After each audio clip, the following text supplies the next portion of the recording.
That's not gonna work. But some people need them, we don't. Thanks everybody for joining us. You're tuned in to Sharky Waters Wednesday Night Dive. We're here, we dive in with a shark. I'm your host, Dom, and behind the scenes with me is our producer, Tor. Later on coming in will be our creative director, Jacqueline, and our director of communications, Devin. And here always keeping us in line and on time is Eric the Clock Doctor. Joining them in the booth this week is our pro Shark Attack commentator, Cassandra Bryant, and guest commentator, our local street artist, Michael Darling, who does need a bandana to cover himself. We'll talk more about that and let him cover the ground there. To everyone chatting and hitting us up on the chat rooms and Facebook, Twitch, and YouTube, thanks for joining us. You guys are like a huge part of this too. Feel free to reach out for questions to me or any of the guests, anybody here, and we'll try to address them. And remember that we're here every Wednesday at 7 p.m. Pacific time. Tonight's show, we've got about a 30-minute intro that whenever the clock gets switched, we're gonna start. We're gonna do a little warm-up time and a drill where we talk about how to get in line and get in stroke before a good match. Then we have a Shark Attack. It's a 9-ball race with our guest shooter. He's gonna give it a swing at the break pot. I think he's saying he didn't bring any money, so I'll probably spot him his $10 into the break pot and see what he can do. We also put a grandma pot in there in the break pot on his demand. So that's sponsor. I don't know if we should throw the sponsor's name at this point, but that's brought to you by my faithful employer for faithful fans who already know. Eric, let's flip the timer and we'll get started on it. The warm-up drill that I've got here was set up, and then Ed got antsy and started swinging at balls while we were getting prepared, like pre-show. Thank you, Eric. Basically, the balls are in numerical order, same as 9-ball. We're just gonna follow. It's just a little bit of follow drill. We're gonna stay in line, check our alignment, and a lot of this drill is something that you can get used to the speed of the table, the speed of your stroke, and it also gives you a chance to walk around the table, which is gonna give you a lot of chances for your subconscious mind to gather all the data of like a new environment, something that may help somebody who's like the guest shooter who's coming in for the first time. So I'm looking at it here. I'm gonna shoot the 1 ball. I wanna follow just a few inches, something that's this way. I may even wind up coming off of the bumper here to get to it here. Depending on where the balls are set up, that's all part of the pre-shot routine, is checking out where it's gonna go, where you want it to go. Get in line, wait for the dialogue in your mind to fade away. It's probably not as far as I wanted to go, but I also was like shooting it a little perfect in line of the pocket, so I didn't want to follow it straight in. I did have a little bit of inner dialogue in my mind where I was like, don't follow it in, and so I made like a last-second calibration, which is good as long as you're still at the table. Focus on everything again, wait for your inner dialogue to fade.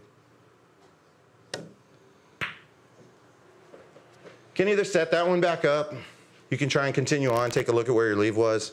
I overrolled it a bit, came off the cushion a bit, so I could set it back up.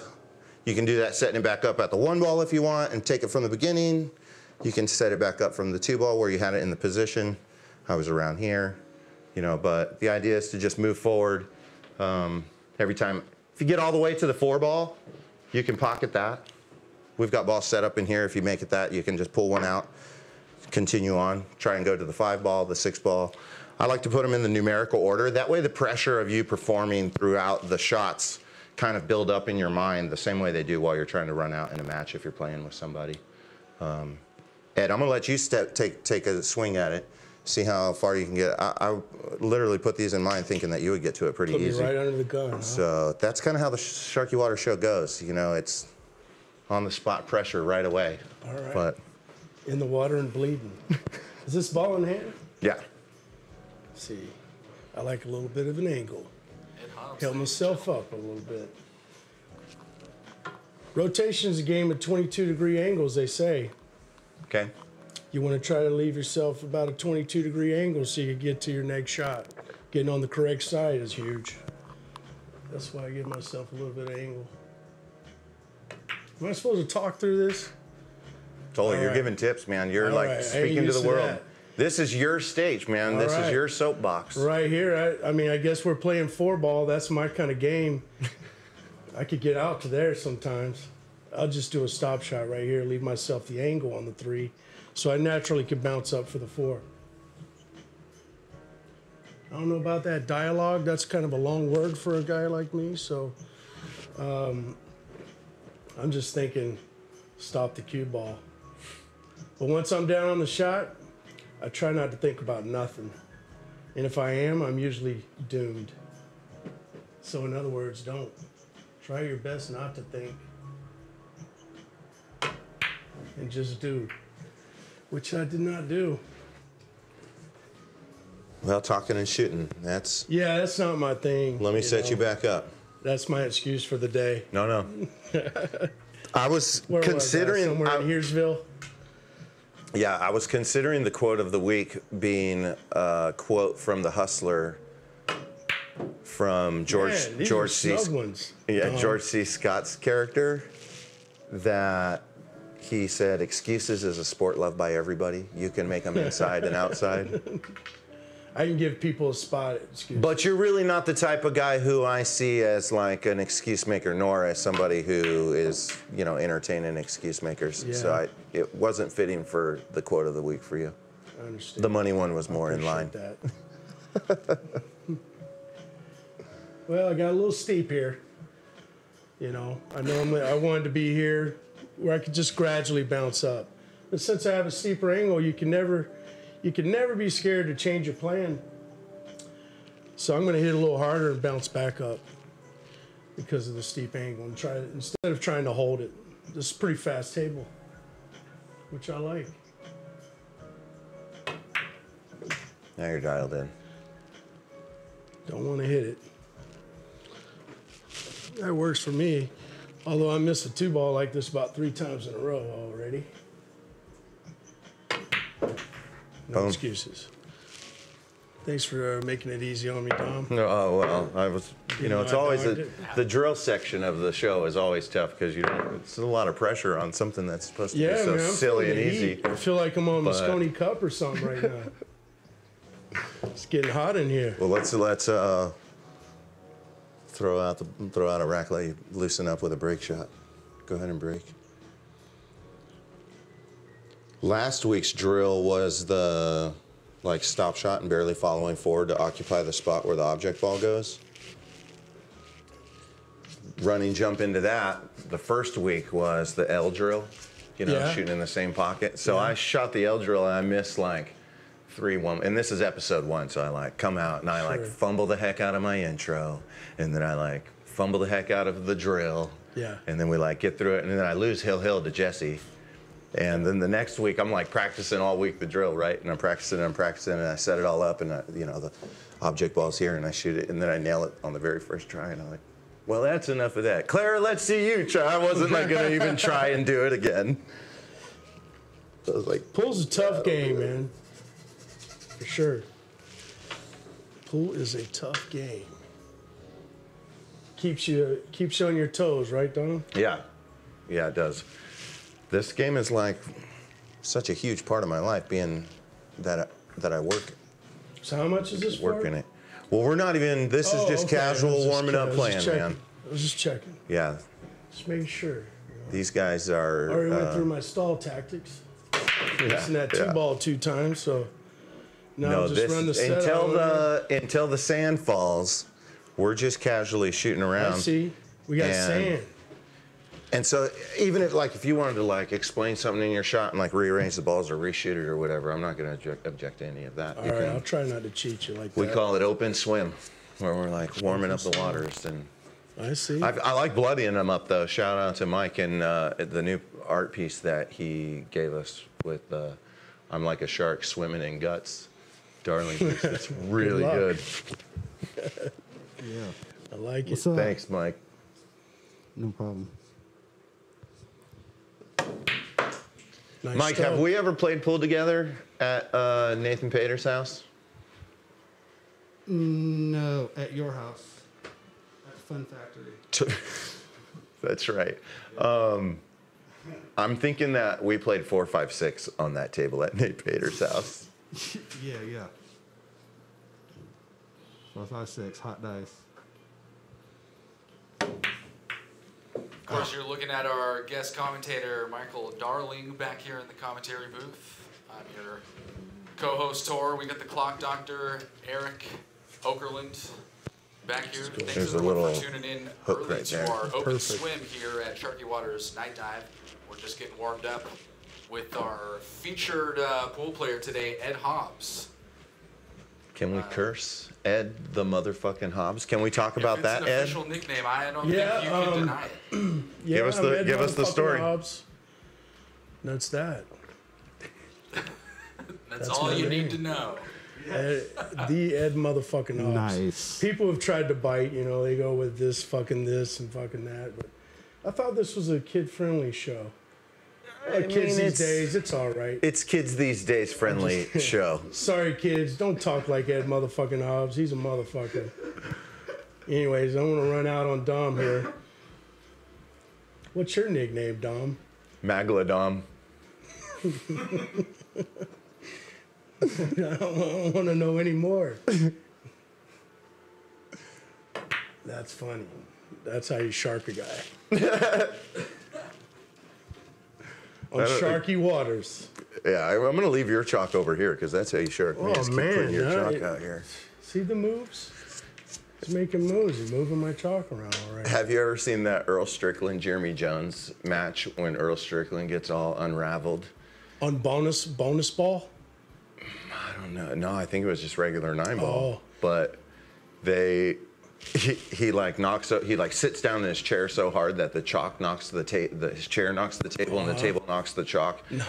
And the commentator's like, Earl Strickland very disheveled over there, sitting down very hard. And he's like, so hard. And then like Jeremy Jones like shoots a couple shots and the guy's like, sat down so hard he knocked a couple bits of chalk off of his table right there. It's laying on the ground. And then was like it a couple Europe or more shots later, the guy's still like commentating, but like still watching this chalk. He's like, couple bits of billiard memorabilia sitting right there. It's like, He just knocks his he's like shit so unraveled he like didn't even realize it or try to like pick him up or grab him. Earl's funny, man. Somebody should have swooped up that chalk and sold it. Totally. So I don't think It you was were here worth some- pre-show. It's worth something. I was to say, I don't think Ed heard this story. You got to tell him the background on what's up with your art and creating having a pulling that creates a black market. I mean, I have a black market. I'm super hot right now in the streets, as you know. I don't. Just take it from the top. How did what was the painting? Where's the painting? Where can the viewers see the painting? I'm not gonna call out the painting. Like, it's like not a specific painting, man. And like, if somebody buys a painting, they love that painting, then it was worth that much money, right? My thing is, I just want people to know where my paintings are exactly where they're coming from. You know what I'm saying? I don't want anybody. I mean, if somebody wants to pick up my chalk and sell it, you should know that I didn't mean to sell that chalk. It's Not that you're against someone's. You can sell the chalk. Yeah. That's legit. Predator chalk here, used on Sharky Waters, ladies and gentlemen. Make your comments and offers. We also have a Masters Cup on high demand by Ed Hobbs, if you'd like one of those.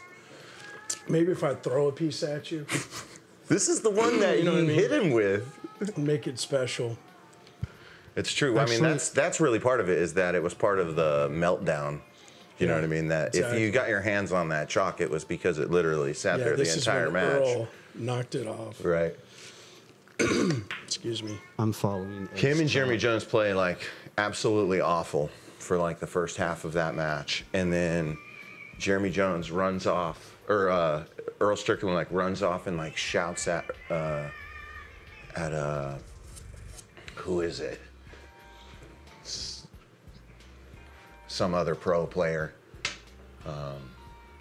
Johnny Archer, and he's like blah blah blah blah blah blah, and he like gives him his hotel key, and Johnny Archer like runs off like out of the building, and the commentators are like, I don't really know what's going on, but Hall of Famer Johnny Archer is off to run an errand for. and he like he comes back with like a whole different pair of shoes for Earl Strickland. He's like, off to run an errand for him, and it's like whatever match they were playing. They had diamond graded plating on the ground for the cameras. Oh, yeah. And he couldn't get his grip on the break shot. I see. And so it was like sharking the heck out of him. And It's a big deal. And he comes back and wins the match after he gets his shoes on.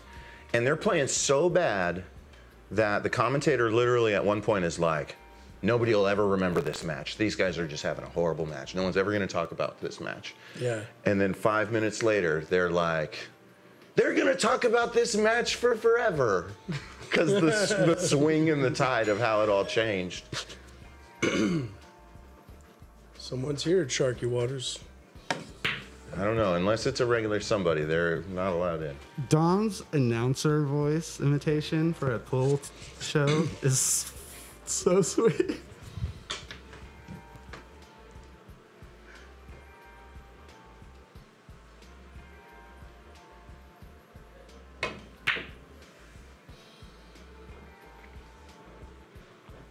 At some point, we had just called it that we were going to play 9-ball. But I was like preparing myself to play 1 pocket in case you said that you wanted to play 1 pocket. Nah, we don't want to put the people to sleep. Fair enough, right? Right.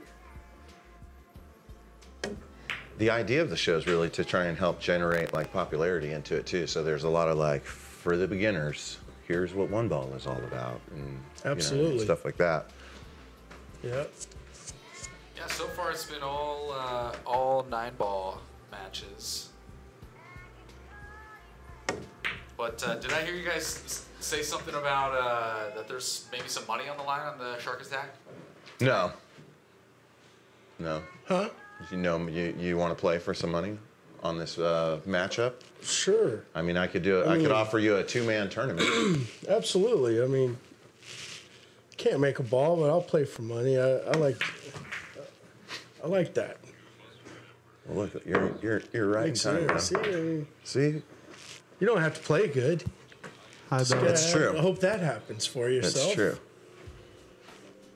Hi, Bella. Hi, River. No, I'm open, bro.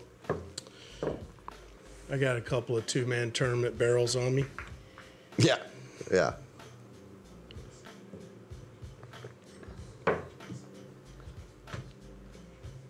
Well, I know I mentioned earlier that if you wanted to try and play, that this is somewhat of a platform that we're hoping that people will be able to Match up? generate and match up. And Oh, really?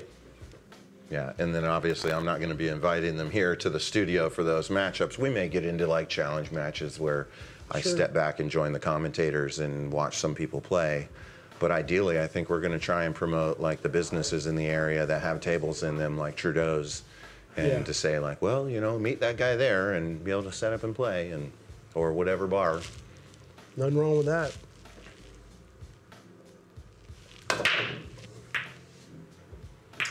That's one of my favorite things to do in pool, personally. What's that? Just matching up with people. Yeah. Different people. And it's exciting. Gives it more meaning for me personally to try hard. Because pool's, like I said earlier, is a tough game. Yeah, I've got a big philosophy about how you play as kind of how you approach life. You can just kind of like take it real casual and real unintentional and like, you know, deal with the disappointments in whatever way you deal with them and deal with the like advancements in whatever way you deal with those, but not necessarily like really try to be in control of them. You know what I mean? Exactly. Or you can try to be in control of them.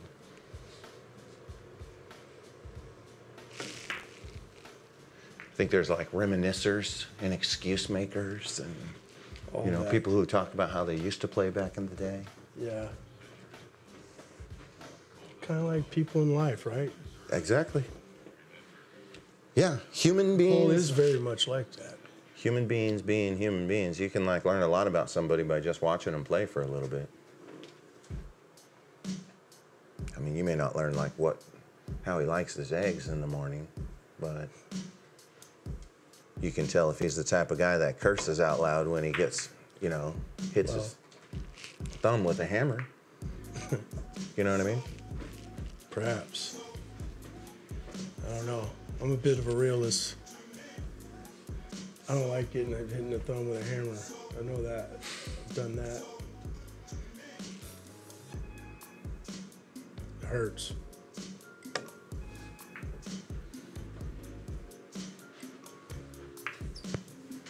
don't want to pull out all my goodies, but Nice little clip. yeah. We're in a little safety duel, huh? What does this say about us, Tom? That we're both getting warmed up. We realize we can't run out. we've concluded That the out is too weird. We've concluded that. I don't know, man. I might go for it I now. think I lost the safety battle. I think I officially lost it. What's the kiddie's name? Moscone. Of course. Scony. And I'll have you know, like on Thursdays, I watch you and me's Shark Attack, the race to 7 that we do, and I keep like super diligent stats, and I'll post those on like how you did. Oh boy. As far as like. No pressure, right? Yeah, no, don't worry about any of that. We'll get I mean, I don't have to post them. We'll get my Fargo down somehow there. It's not being reported to Mike, so. This comes from my practice in one pocket here. That's about how good I am at that game. Going for the cheese, huh? You must really want to put something on the line, because I know you're on the big time stall right now. I've seen you play. Maybe you forgot, but I've seen you play. And I believe you beat me last time.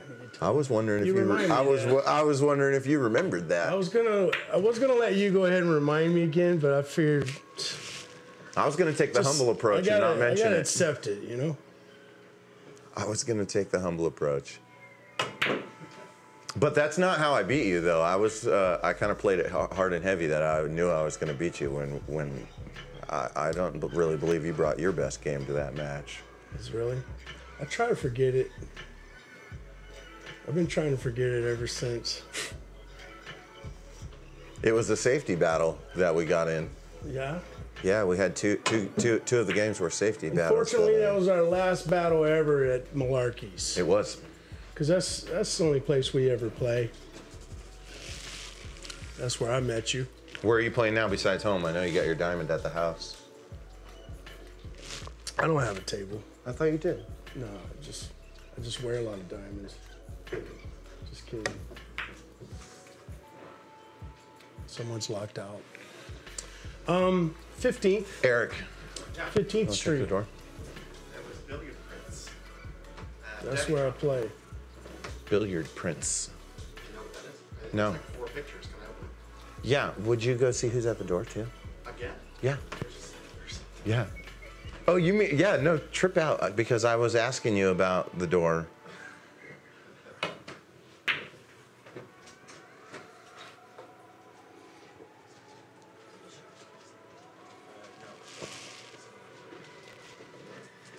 That's the warm-up. I'm playing fast and loose.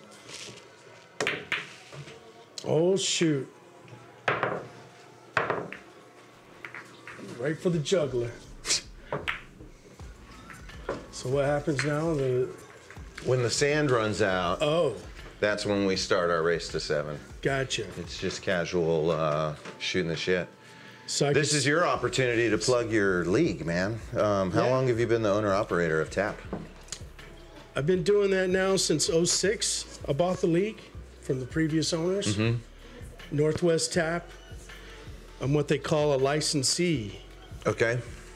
which is, like a franchise Right. of Tap League. Tap is a national league.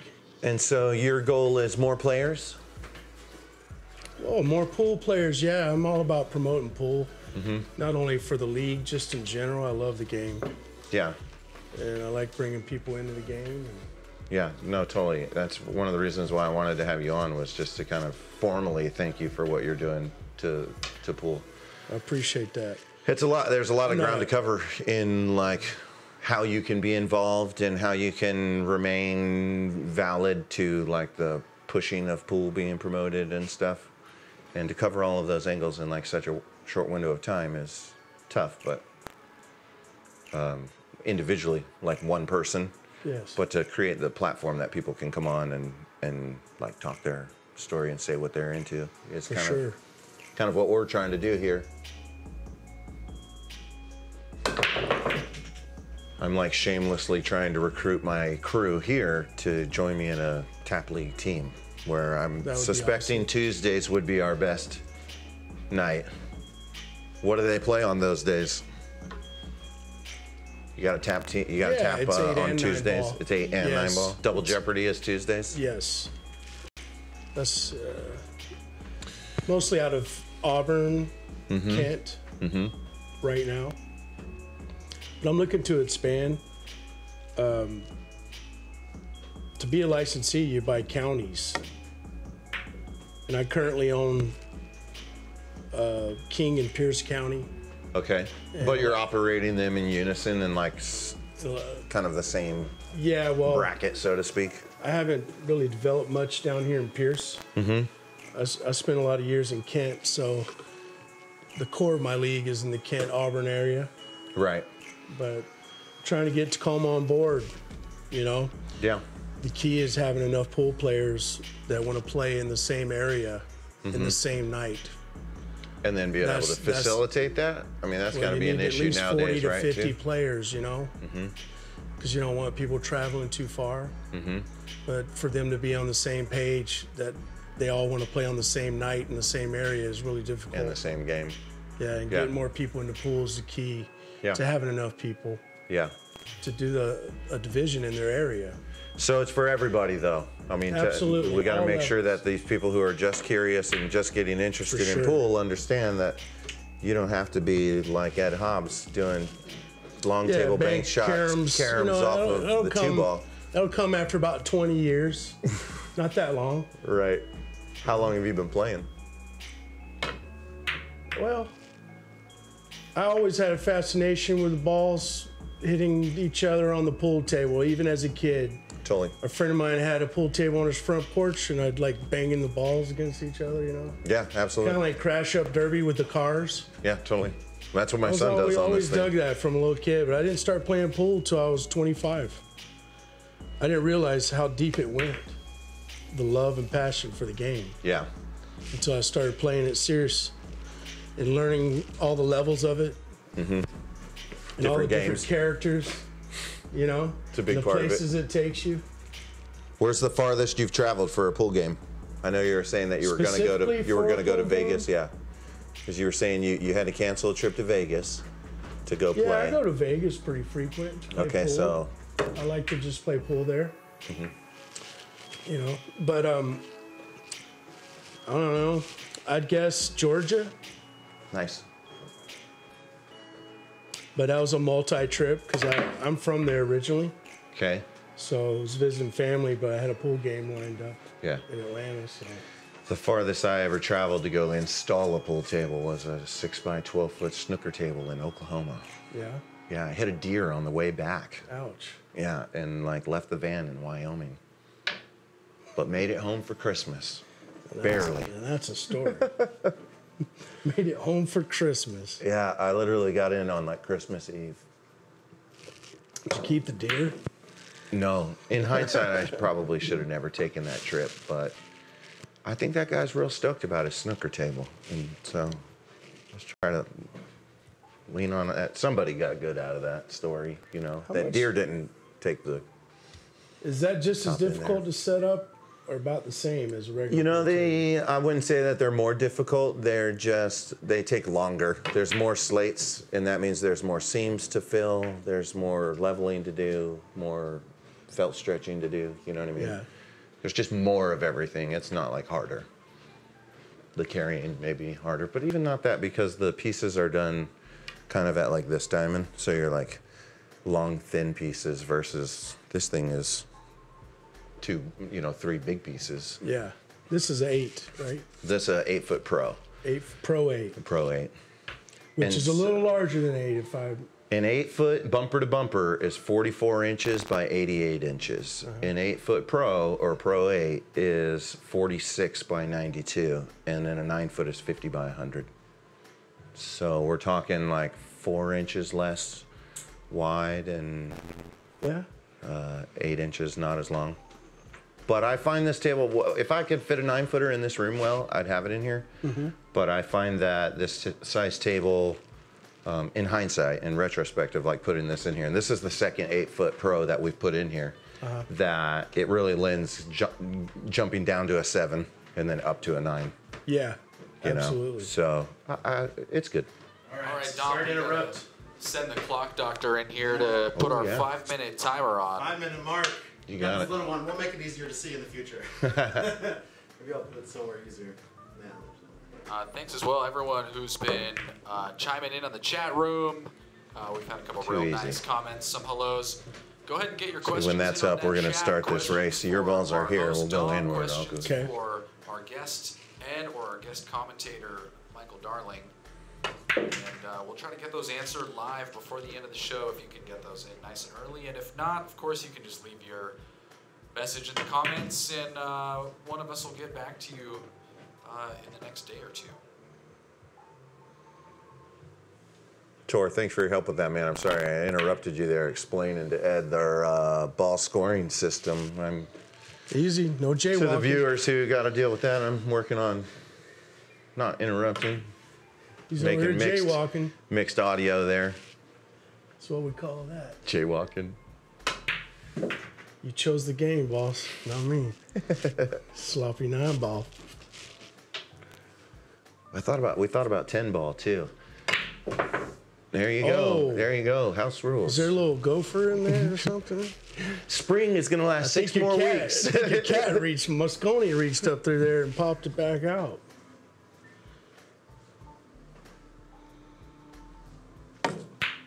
See, as soon as I start talking shit, Nice. It was crucial that I made that one. It really hit was it like sweet too. that. We're just gonna call it on that one because I mean the sand timer is gonna take, but we're not. The next game could last longer than that. Yeah, Be ahead. we'll maybe move on to the crew match here. Yeah. Then. How's about that?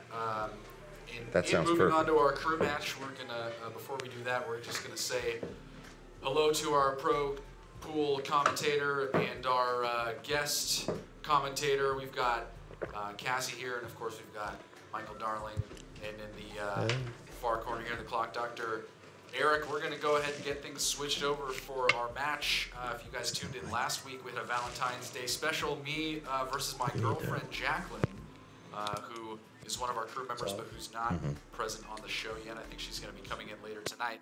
I was lucky enough to take the win. I took the W on that, but this week I've got my work cut out for me because I'm facing up against our clock doctor, Eric, and he's got skills. So go ahead and give us a minute or two while we get everything switched over, and coming up next, we're going to have our crew match of the week here on Sharky Waters Wednesday Night Dive.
All right, guys, we got our crew match coming up now. I am Cassandra, and I am the commentator tonight.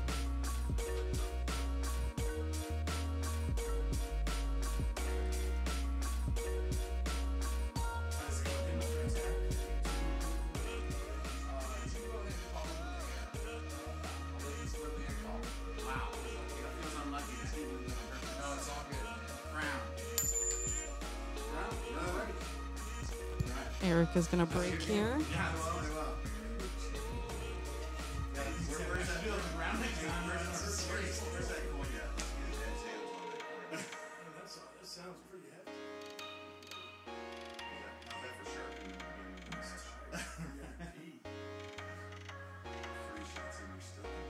Eric is going to break.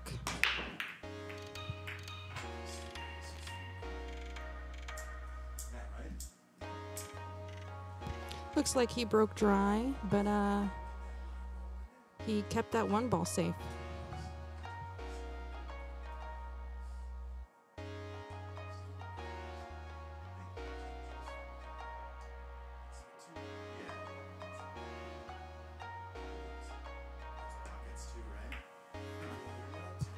Tor makes a good hit on that kick and ends up getting it safe against Eric.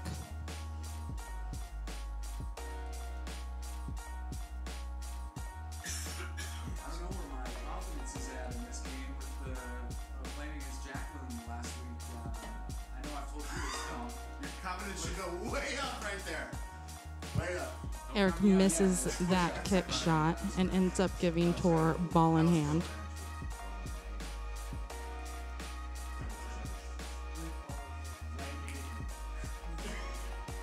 Let's not forget that if you have ball in hand and you scratch, that you owe 10 push-ups.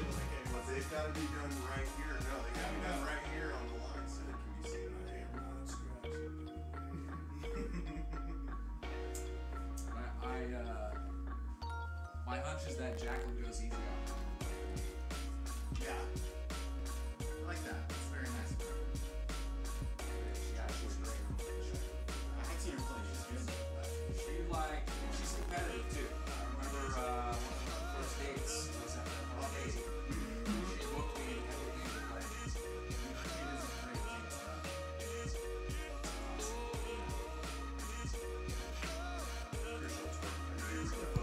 Tor hit that one ball real nice, and he used the bridge too. Looks like he's going to have a tough 2 ball. Let's see if he's going to put it down in that corner pocket.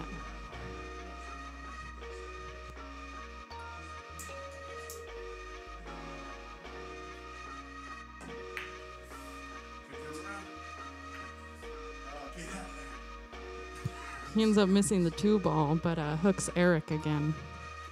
Let's see if he can land a good hit on this kick shot here.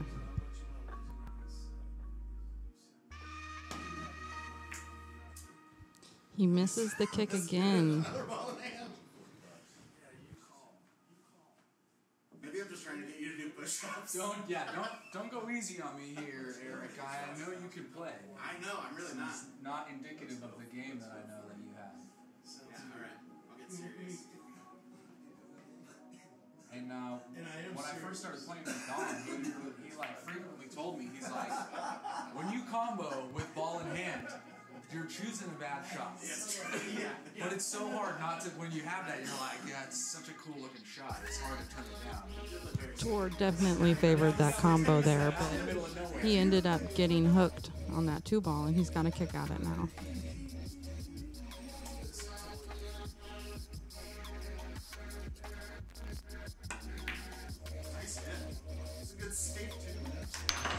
He ends up doing a stop shot off of the rail and into that 2 ball and hooking Eric again. This will be Eric's 3rd kick in a row.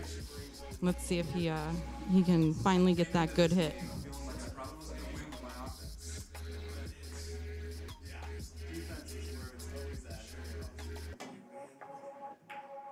Ooh, he lands a good hit and almost makes the 2 ball.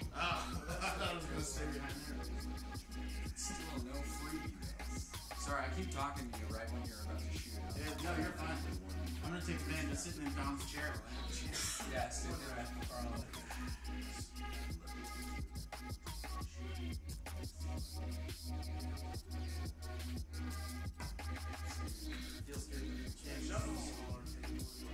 Tor just barely misses that 2 ball and leaves it in the pocket. Let's see how many balls Eric can get from here.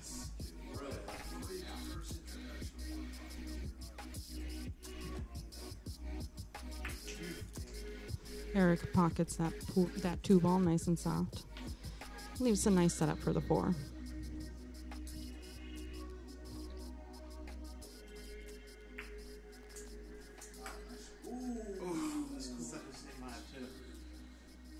Four ball stops right before falling into that side pocket.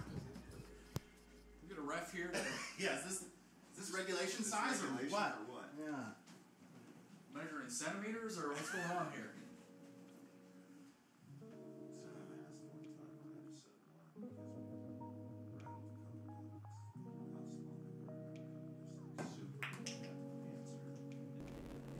Too much sauce on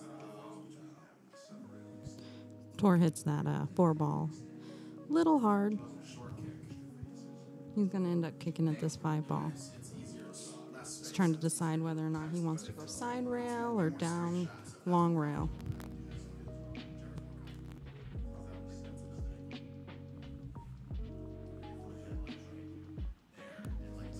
Eric's trying to coach him through it.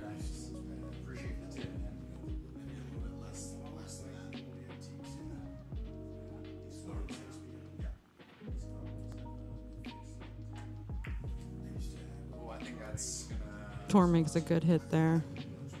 Sets Eric up a little bit on that long rail. Definitely was less effort to make that contact, right?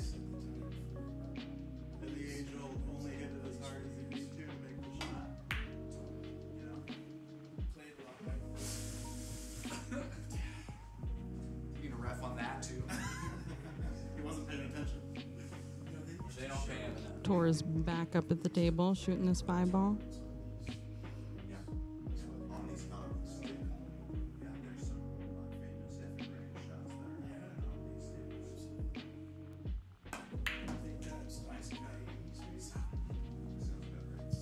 Tor makes a real nice shot on that 5. Hits it a little hard again. Ends up hooking himself. He's going to be kicking again.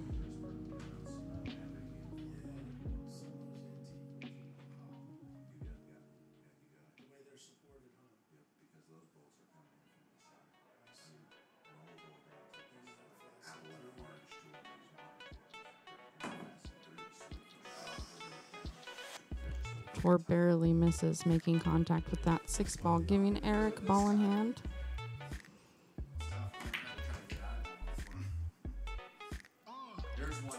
He drew back just a little bit on that 6 ball. I had the 6 like right here or whatever, and I had hooked myself behind to like a little bag shot around that. Spin on it to get it to come down. Yeah, I kicked it with right hand spin to try to straighten it out. I said, Come on, harder.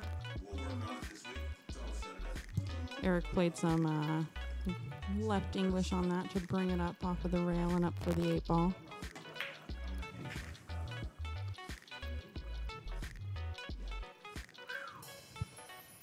Nice shot on the 8 ball. No, it's too much. Get up.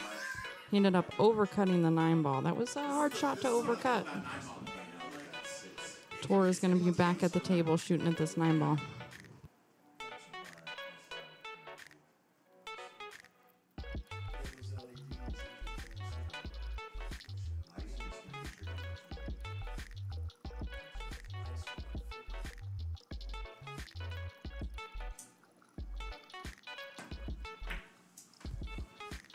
Tor hits the backside of that 9 ball, bringing it to the side pocket.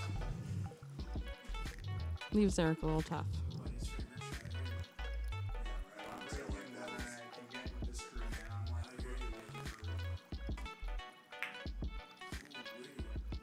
Eric almost pockets that 9 ball. That's a real tough Leaves a back cut on the 9 ball for Tor.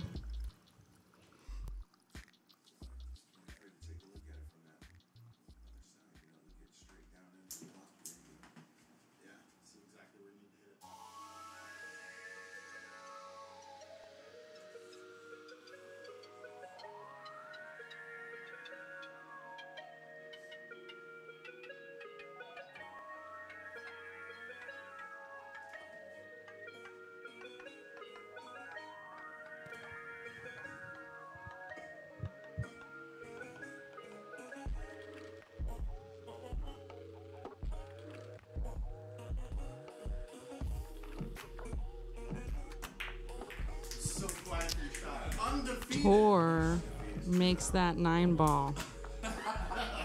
Really nice shot on the 9-ball there. He is now undefeated 2 weeks in a row. Any other pockets that's our two Sharky Waters?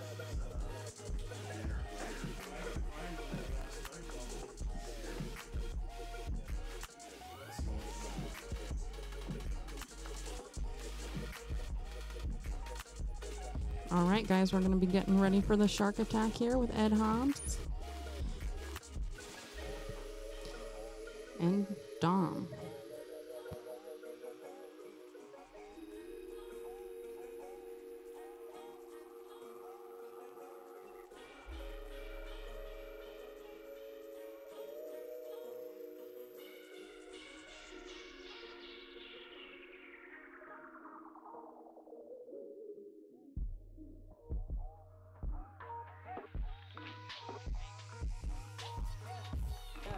Well, what do you know?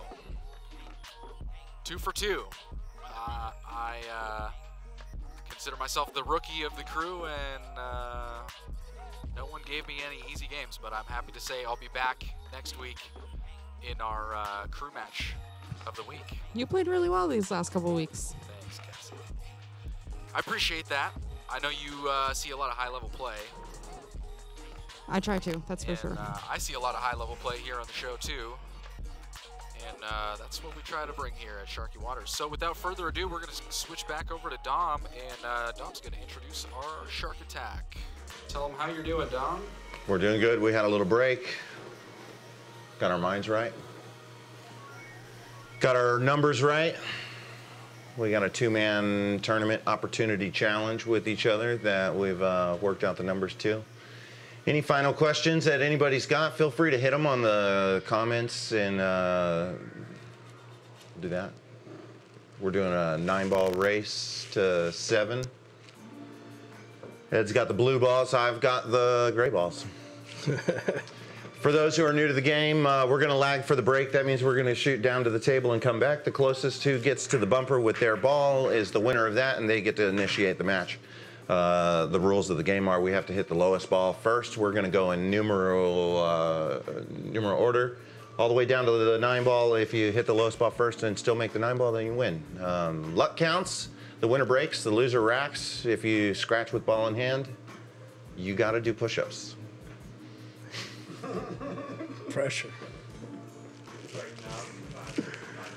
All right, so Referee moment. All right, guys, I want a good, clean fight. Nothing below the belt. Respectful. Fight like your mother's watching. Good luck to both of you guys. that's how I got you last time. Do you remember that? You lagged that I way? lagged that way because you were at the table on the break side, and I thought you were trying to mind fuck me by lagging from the wrong side. Oh, is there a right side? Good question. I didn't know. All right, it looks like Ed Hobbs won the lag, and Dominic is racking for him. The rack side? Just because that's where they got to be anyway? Mm-hmm. The balls to rack. You could overhear a little bit about what they were I hear you. talking about. Some of you may have noticed Dom lagged with the back of his cue. They had a running joke from a previous pool match. Is that right, Cassie? They did. I actually forgot about that until it was just mentioned. But yeah, it had sharked Ed a little bit when Dom had done that in a previous match, and he had won the lag off of it. Unfortunately, did not work out for him well this time around. I have to agree. Yeah, that makes sense. All right, bro. Winter break? Yep. All right, well, that puts Ed's break. Let's see what he can do in this game of 9-ball. 8-ball went straight towards that corner pocket.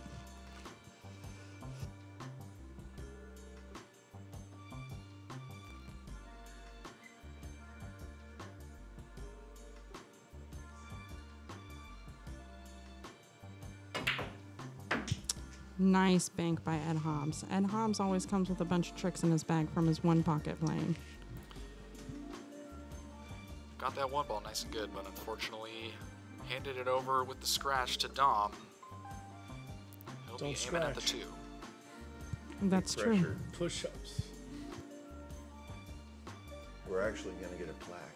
The two of them are laughing about now that Dom has ball in hand. Per our house rules here at Sharky Water, he can't scratch her. He's doing push-ups. That tends to shark a lot of the players here. Easy cleanup on the 2-ball. See if he's going to... Yeah, I was just going to say, let's see if he goes for that 3-9 combo.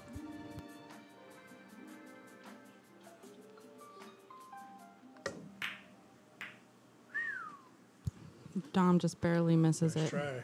Hits that long rail. Trying to get behind this. But it looks like Ed still has a tough shot here on that 3-ball.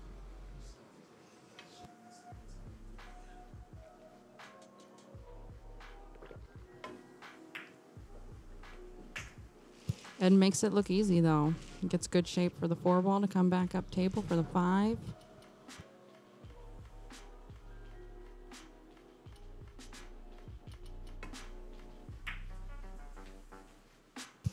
Played a little bit of outside English, make sure that it stayed on the line that he wanted. Looks like all he's really got to do here is maybe stop shot it or roll up a little bit for the 6-ball. He opted to roll up about an inch or two. Real clean shot.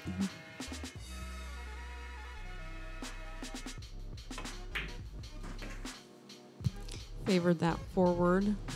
Gets good shape. Ooh, actually, that ball stopped a little short. Let's see if he's going to opt to bank the 7-ball again.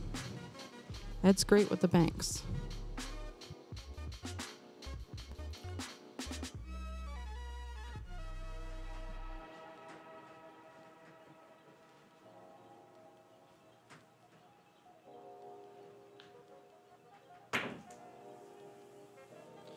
Unfortunately, that time, the bank was closed. It's too late. Must be after 5 o'clock.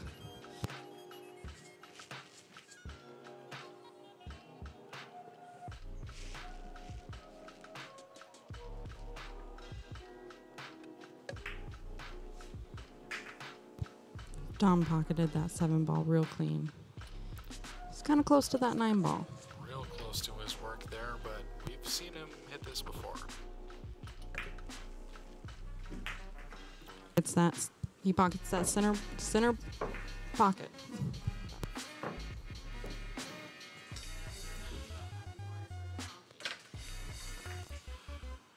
That'll be one game for Dom. That'll be racking him up for Dom's break here.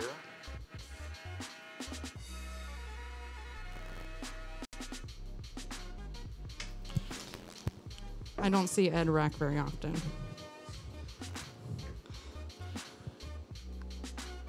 Don't believe the hype.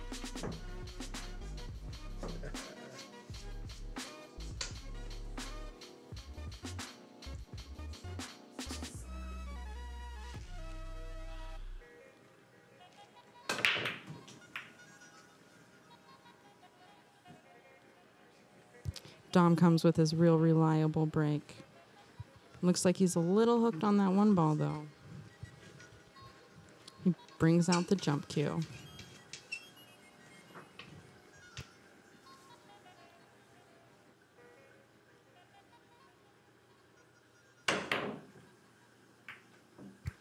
He gets over the 4-ball real clean and ends up getting safe behind the 5-ball.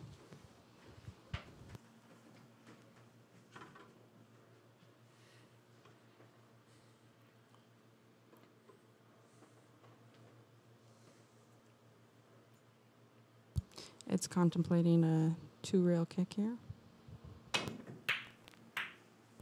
Hits it real nice and solid. Leaves Dom open on the 1-ball, though.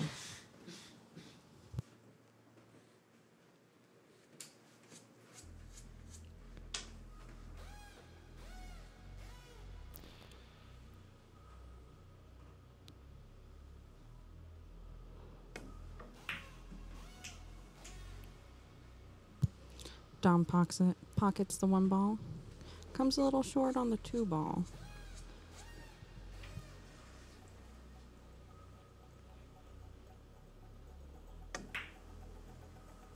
Went nice and clean into that opposite corner pocket, though. Start the season next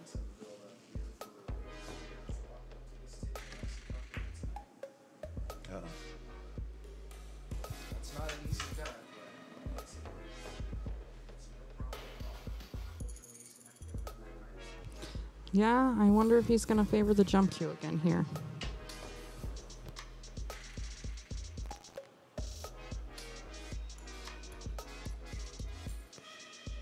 Looks like he's opting to masse.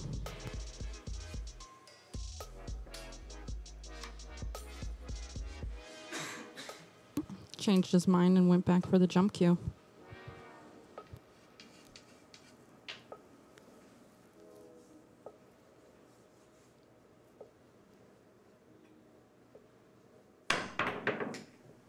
Once again, gets over that 9 ball, no problem. Pockets the 4 ball in the side pocket. Gorgeous shot, really nice. And he has eyes on the 5.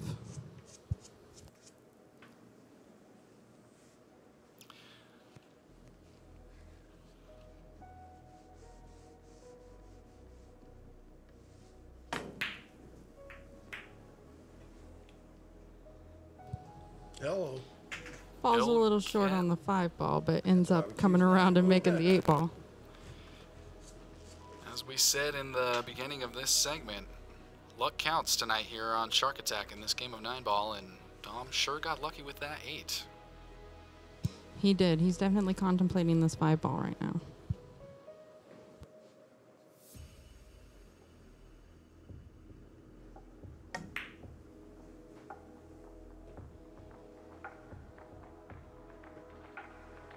Ends up hitting that 5 ball a little too straight. Left it pretty good for Ed.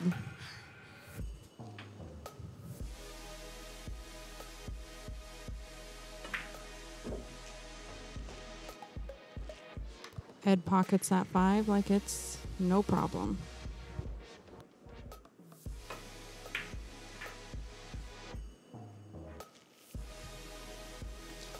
He got a little funny on this 9 ball.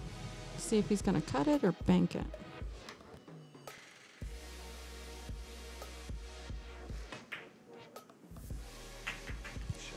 Nice cut on that 9 ball. Use a little bit of left-hand English, too, to draw that cue ball to the rail. And it's all tied up here on Sharky Waters at the Shark Attack. You're watching our host, Dom, play against our featured guest this week, Ed Hobbs. Tie score, 1-1. We're playing 9 ball, a race to 7. And I can't remember, Cassie, what was the final verdict? Is there some money on the line for this game tonight? We have an opportunity challenge ahead of us, or what's going on here? Yeah, I think that they decided on what they were gonna put on the opportunity challenge board, but I wasn't real clear on what the stakes were. Dom was talking about it before we started the segment. A lot of movement on that break. That was nice. It's always nice to see the balls moving around. It's Doesn't like look. he created a whole shield there between himself and the 1 ball. He's got some work to do. Yep. Would you call me?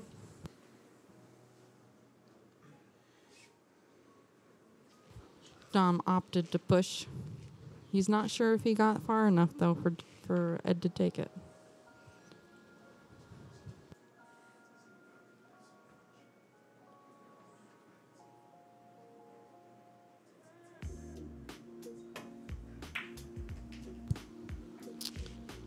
Ed pocketed that 1 ball, taking Dom's push shot back.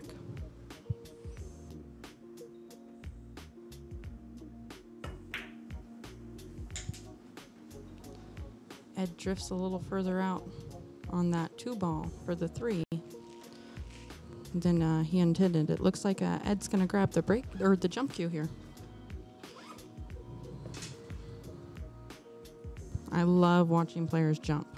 It's a whole nother skill added to the game.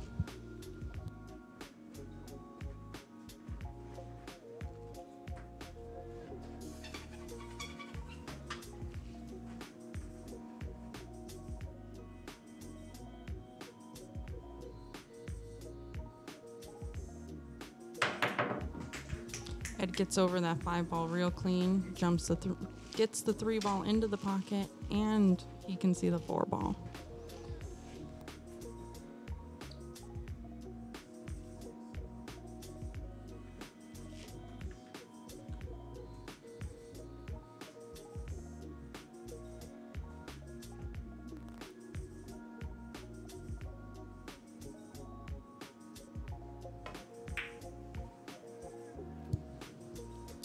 Ed tried to cut that 4-ball into the bottom right-hand corner of the table and just barely misses. Looks like Dom has an opportunity to capitalize on that right now.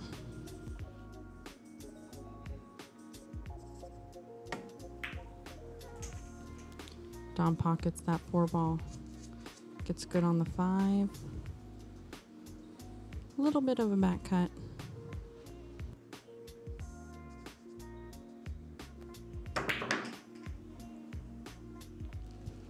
Dom brought some speed with that shot, trying to get the 6-ball to the side pocket, I believe.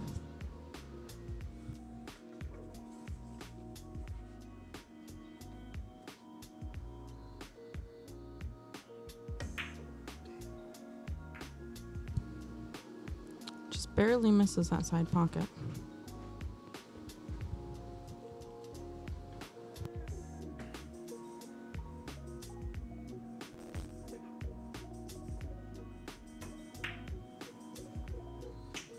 Ed rolls that 6-ball up nice and easy for the 7.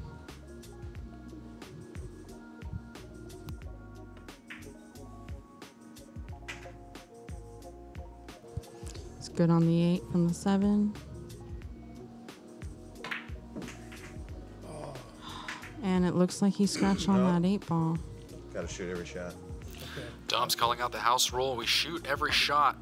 Sometimes when you scratch on that 9-ball, that would, in I believe what's called a gentleman's game, you would just be crowned the victor. Given the thought that anyone could hit a 9-ball with ball in hand, right? Correct. Yeah, it's generally spoken that people are going to make the ball with ball in hand, so they don't challenge that. So we've got a shout out here for those that were watching in the comments. Eric was typing out, we have a hidden shark on the set. You can see our clock doctor Eric Okerlund out there grabbing the shark. But shout out to Miranda, who found the shark on the camera. Hawkeyes. She'll be getting a free decal, Sharky Waters decal. We'll get in touch with you in a direct message, Miranda, about where we can exchange or send that decal to you. Thanks so much for watching, and good eye catching our shark this week. This is something we're going to be doing every week, so we're going to have a different shark in a different hiding spot, and it'll be your way to get a decal from us. So back to Dom breaking here. Dom is always coming with that super solid break, sending the wing ball to the bottom right-hand corner.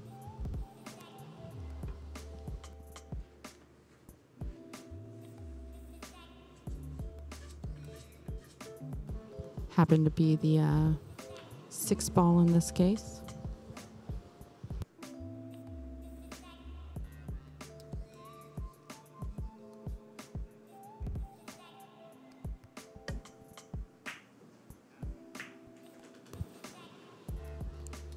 Dom had a long 1-ball there.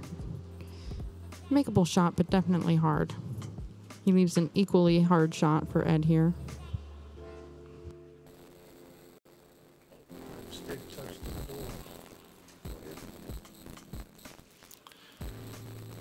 Ed's gonna take a sec to reset.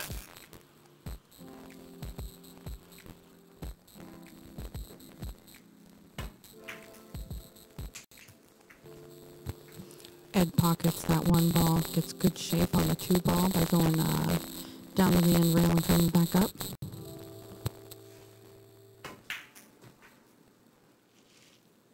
He uses the rail to come back out for the 3-ball, using some right-hand English there.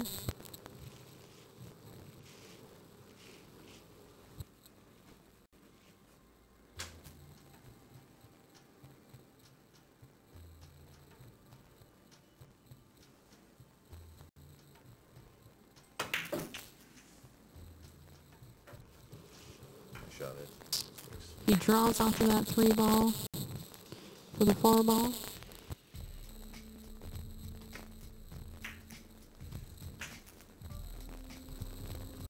Uses some nice and gentle forward on the 4 ball, so he can put the 5 ball on the side. He's looking at his angle right now, imagining it in his mind, and then committing.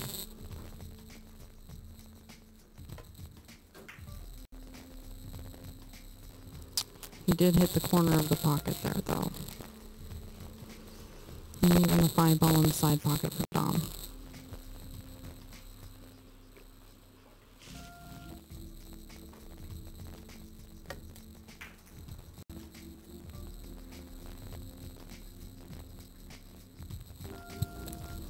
Dom uses 3 rails to come back around for the 7.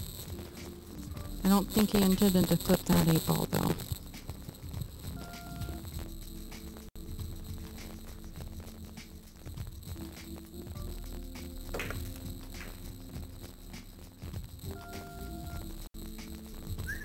Dom leaves a short rail bank for Ed.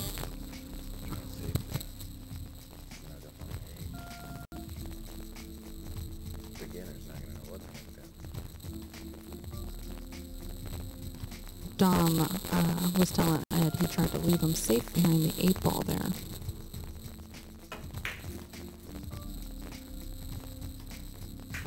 He misses the initial bank, but it Z's back into the opposite corner, leaving Ed another tough shot on the 8.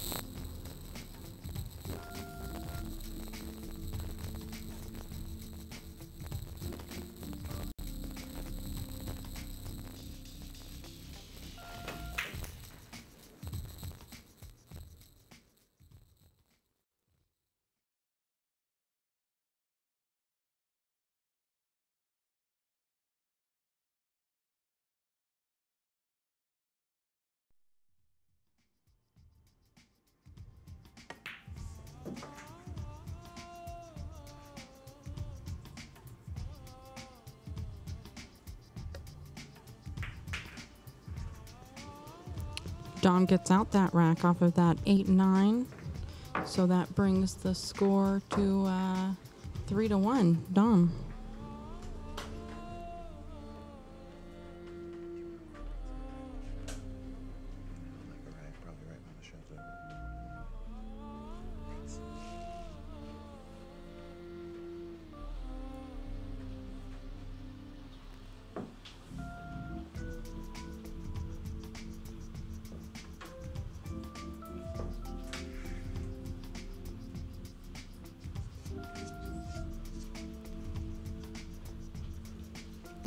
Dom is back up to break. Let's see if he makes that wing ball again.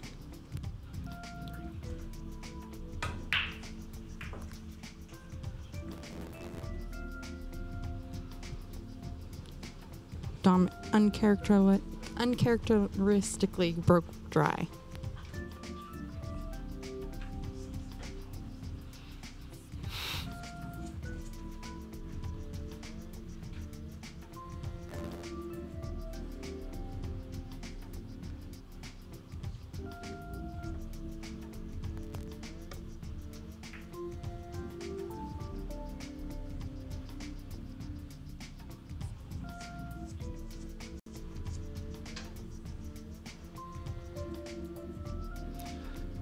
You know, I thought he broke dry as well, but it looks like he actually got the 8 on his break.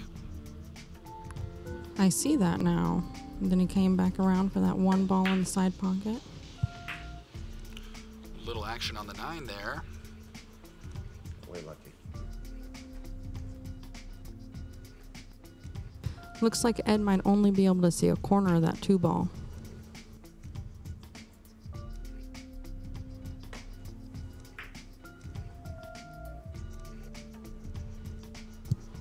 Ed opts for safe there. Tucks him right behind a whole line of balls.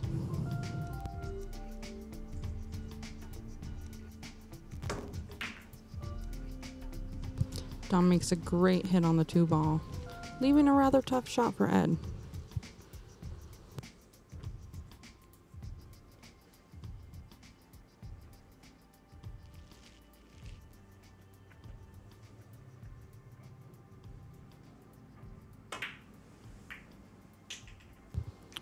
Ed got a favorable kiss off of that 9-ball to pocket the 2.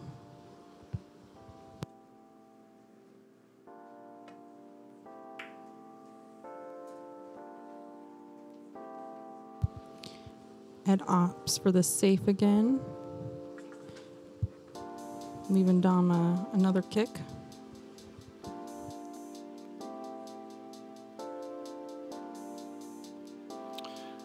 You can see Dom measuring up his shot there. It's hard to tell if he's going to go for a 2 or a 3 rail. This is a tough shot. I don't know what I would do in his shoes. I think he's going for a 1 rail. 1 rail it is. Yep, single rail there. Looks like I was overcomplicating the shot in my head. Well, I imagine if he was gonna shoot more rails, he would have went towards the opposite end of the table.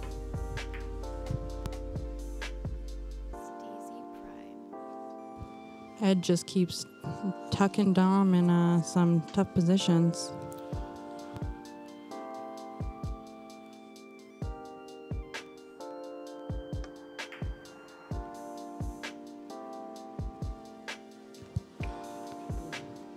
Dom tries to reverse safe there, but I think he might have let Ed see just a little bit of it.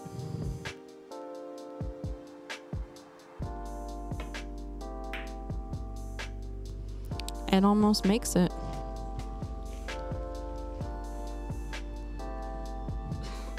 Leaves Dom seeing the 3-ball.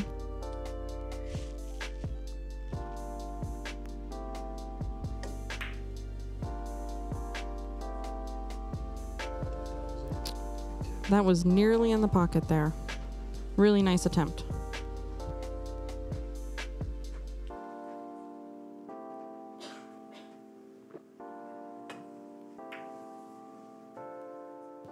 Ed counters with a really nice back cut, but unfortunately he scratched the opposite corner pocket.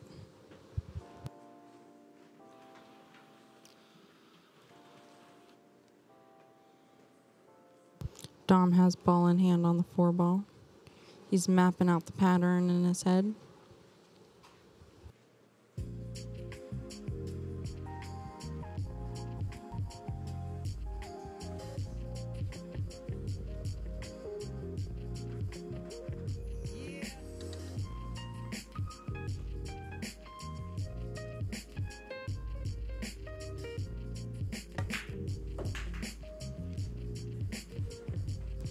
He draws back from that 4-ball. About 4 or 5 inches for the 5.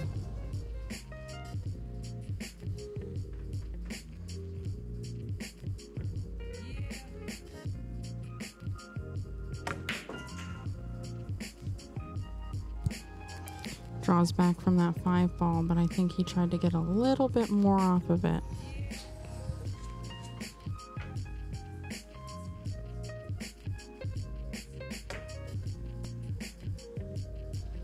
Comes with a really nice cut though.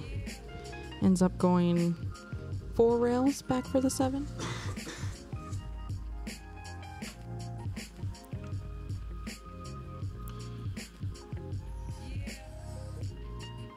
Starting to see a little bit of the stride that Dom had in last week's Shark Attack against Clara. He's definitely been coming with some nice shots. So far, my highlight is that bank or the jump to that 4-ball. Down there, yeah, drew back. He leaves Ed with an open shot on the 7-ball, but it's going to be tough to get back to that 9.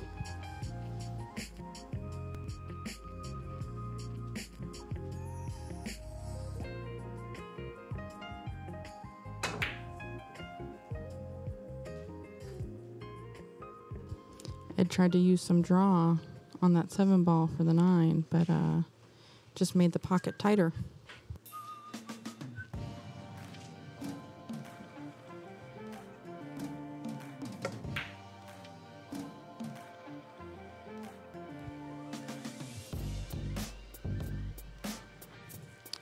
Dom ends up leaving Ed that 7 again.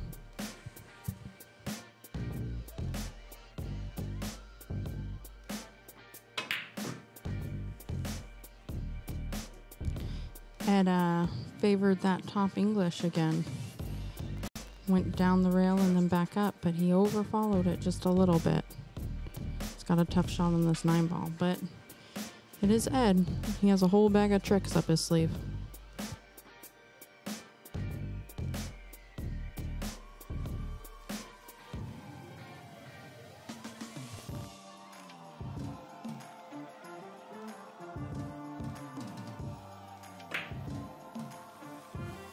Ed tried to bank that to the side pocket. Ended up leaving it up table for Dominic here. Slippity slider.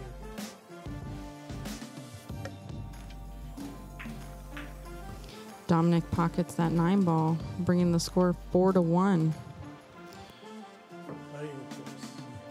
Cleans it up nicely. I've found myself in a few of those positions, and I always have to say to the opponent, well, it's easy to clean up a table that's already been cleaned up. I have to agree. Good shooting by both players in that game. Unfortunately for Ed, it was Dom that sunk the 9-ball. Both shooters have come out with some good shots, though. Ed definitely has showed his safety capabilities, and Dom some of his better ball-making capabilities with that jump shot and kick that he almost made with the 3-ball. Of course, you can see just in shot here, we've got our crew members fashionably late. Devin and Jacqueline are in the building. Happy to have you two here. It's always nice to see the ladies when they get here.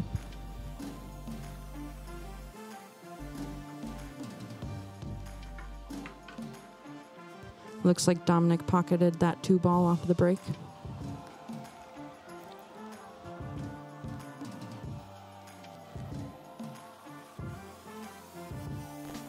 Left himself a little tough on the 1. He's trying to see if he can skate it over to that corner pocket.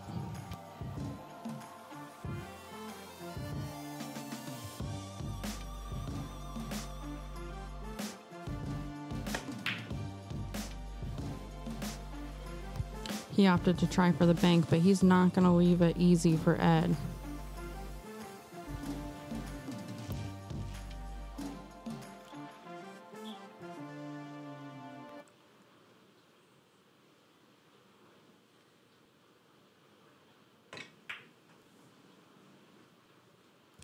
Ed almost pockets that 1-ball, but like we were saying last week, these pockets are tight. It's those sharky pockets. Indeed. Easy cleanup there for Dom. Ed was even saying in their warm-ups pre-show, his first shot, he goes, oh, these are tight ones. We all had to laugh at that. That's been the story of a lot of new players' game on this table. He used another word later on. Do you remember what that was? Snookery? Snookery? Or, I'll have to think. You may have to go back and watch the highlights on that one. I will. I really want to use that word again. I really liked it.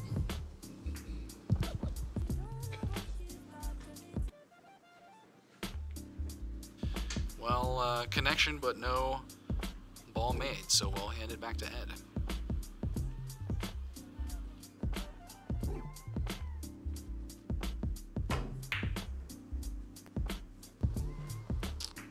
Ed hit that ball a little thin, but got lucky that that 7-ball was near the pocket. That might be the Almost green light. jaywalked, yeah. Pocketed that 7-ball. Be the green light. That You're might be right. the green light. You're right. Pull God, send a signal. That would have been the green light. The yellow light. He ends up missing the 4-ball. Put him back in jail.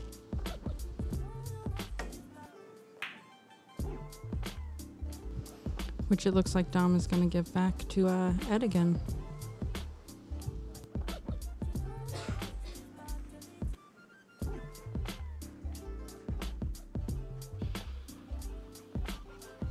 Looks like Ed will survey the situation, and he's picked his shot. 9-ball combo was his choice. That was a nice shot. That looks like the shot that was done in the Moscone Cup this last time to win it by Shane Van Boning. Real similar there.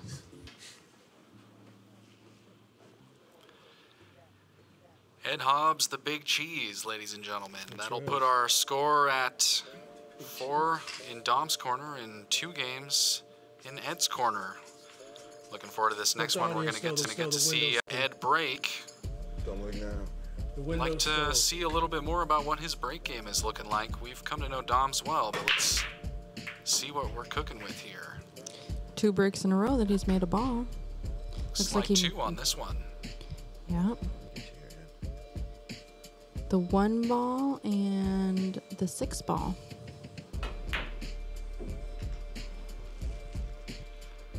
Looks like we have the 1 ball in now, and I think it was the 5 on the break. You're right, you're right. We're,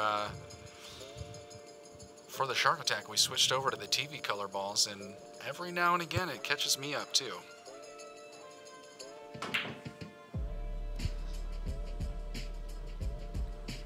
Ed gets safe off of that 2 ball. Snugs Dominic right up to the backside of that 9 ball.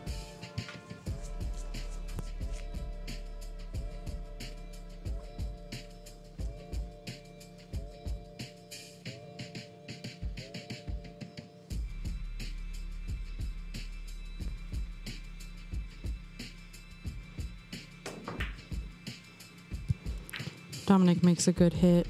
Get some balls moving. Unfortunately, nothing dropped, but that was a nice hit. Moving around the table sometimes, too, can shark their opponent.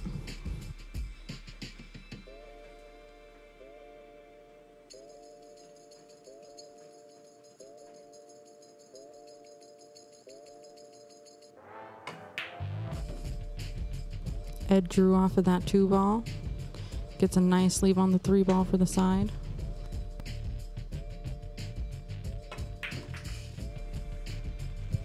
Nice follow from the 3 ball to the 4. Little bit of bottom English gets him shape on the 7. Little steep.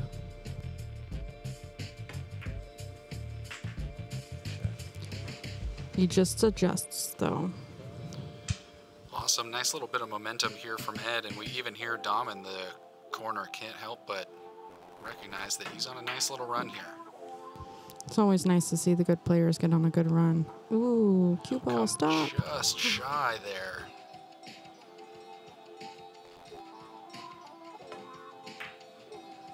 I love watching players run out. That's going to bring the score 4-3. Dom on the high side. Clean finish there by Ed. Kind of saw him get that little boost of energy after that 9-ball combo. Absolutely. Just shows that he came to play today too.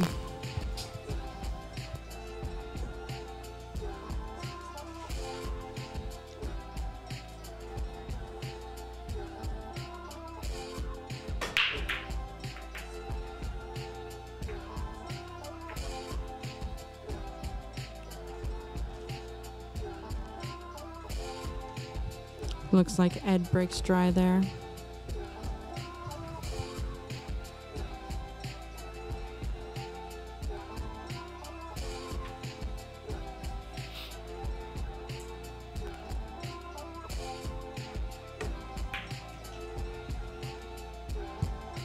Nice shot and follow through on that 1 ball. Sets him up real nice for the 2.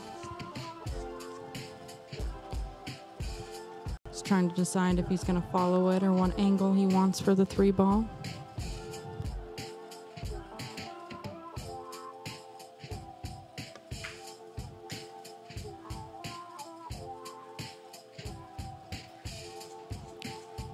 Looks like he got some good shape on it.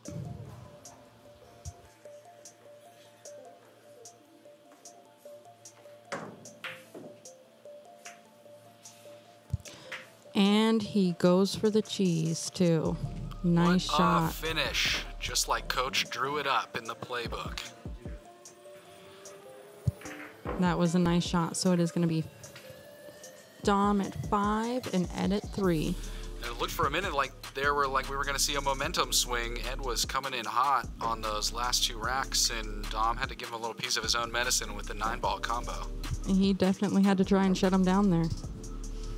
it's an exciting shot to watch, and I've only hit a few of them, but I know from that little experience it's an even more exciting shot to make. Absolutely. Dom's keeping it cool out there, but I bet he's feeling pretty good about that win. Yeah, I would definitely be grinning from ear to ear.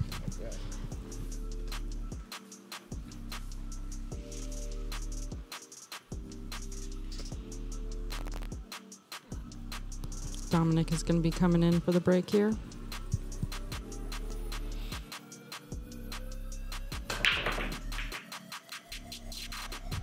Six ball went straight into the corner pocket. He's got eyes on the one ball.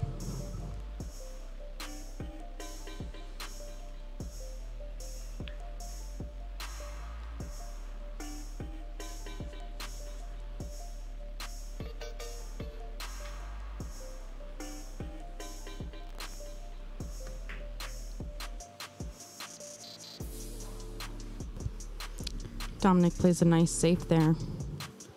Leaves Ed hidden with that 4 ball.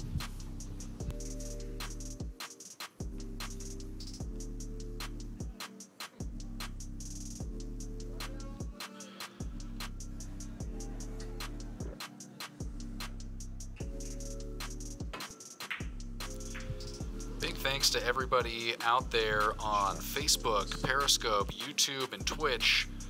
We appreciate everybody getting involved in the comments and asking your questions, and most importantly, for sharing this video. We're all about trying to expand the game of pool and share it with as many people as possible. And your sharing this on social media really helps us do that. So thanks a lot, everybody, for getting involved in that way.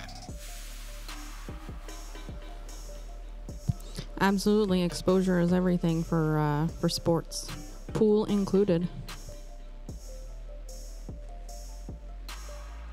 Ed got a favorable leave off of the kick shot and tucked Dom behind the 8.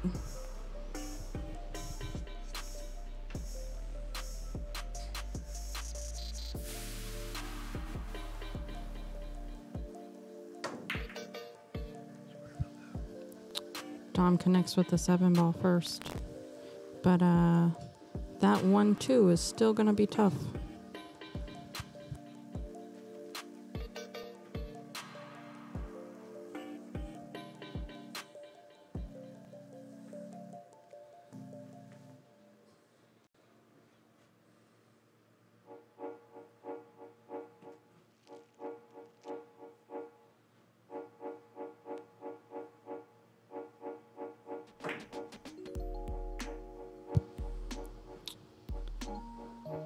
Ed played safe with his ball in hand.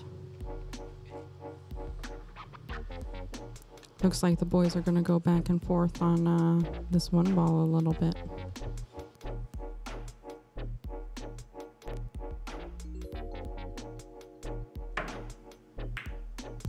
Dominic makes a really great shot there with the masse. What is it? What would you call that? That's a sporty shot, I believe. I think you call it gangster. That's right. Can it be both? I think it is. Nice shot on the 2 ball. Gets a great lead with that kiss off of the 7 too.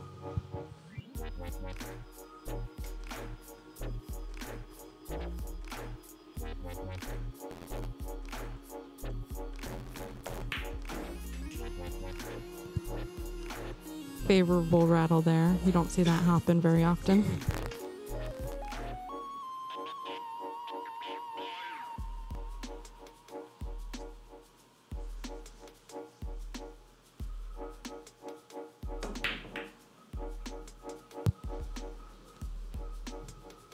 Dominic just barely misses that 4 ball. Comes around and leaves a long combo for Ed.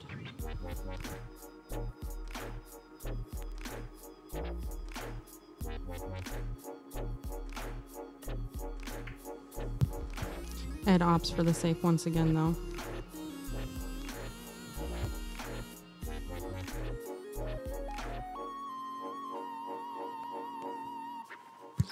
Ed is definitely putting the heat on with his safes tonight. love seeing him after every one of those safeties. He just kind of takes a seat and looks over at his opponent, and I bet he's thinking, let's see what you got. Yes. Dom brings out the jump cue again.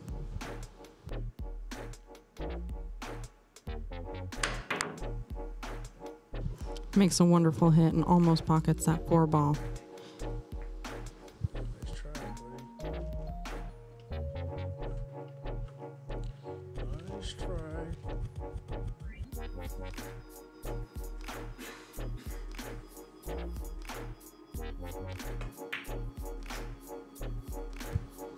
Ed uses some follow on the 4-ball to come back for the 5. He's going to have to figure out what he's going to do with this 5-7 though.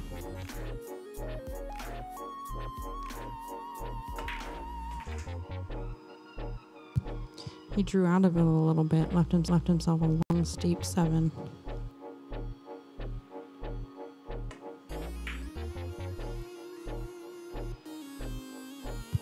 Looks like he tried to favor that safe again, but he left Dom an open shot.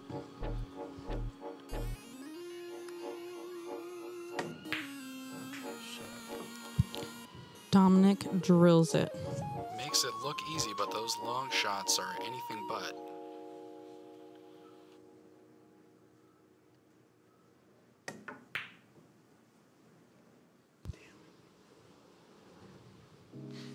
Narrowly misses that 8-ball. Same shooter. Ed is back at the table.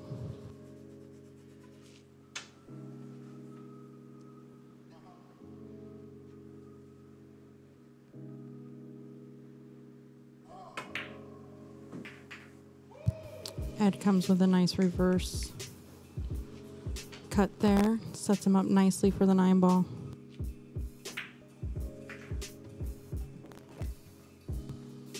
That's all I had. Looks like that's going to bring the score 5-4 here. Nice cleanup by Ed Hobbs.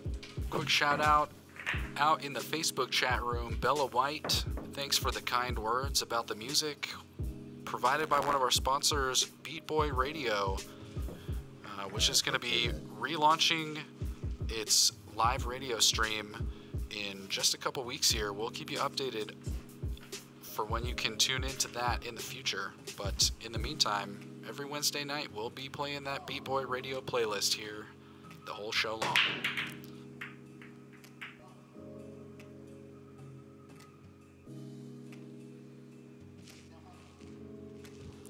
Ed came with another big break at the table, but unfortunately he didn't pocket anything.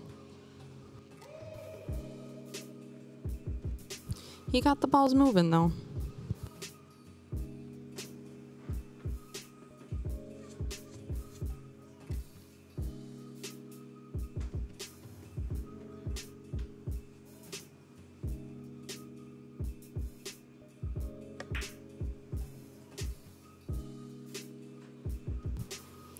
Dominic follows up on that 1-ball.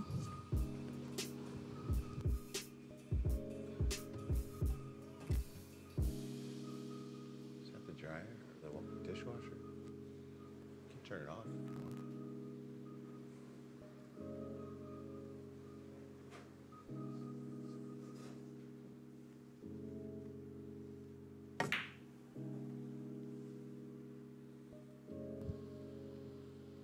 Dom misses that 2-ball. Goddamn washing machine. The fuck? Try to clear your dialogue. Is that what it does? Saw Dom turn around there and usher to us. What's that loud noise in the background? You're sharking me. It was the dishwasher back in the Sharky Waters kitchen. You always gotta have clean dishes, man. Ed Damn almost dishwasher. made that Oh, you too, huh? kick shot. Turn that heat off, man. I heard the heater. Sharky dishwasher.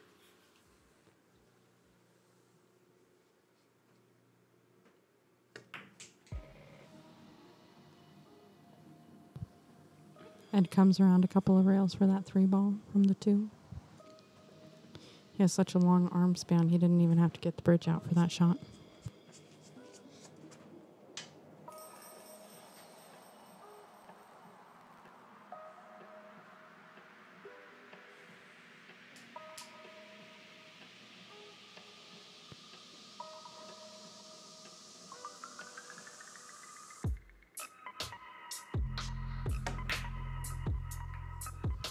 Dom tried to draw that 3 ball. Oh, I was just kidding. Leaves Ed a tough shot, though. I was just kidding about that.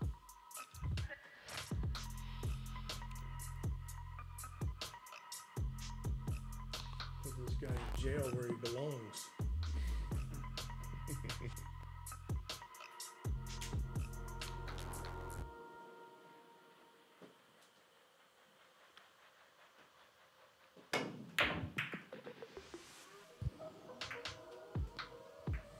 Ed landed another safe on Dom. Almost looked like he tried to carry him that 8 ball in, though.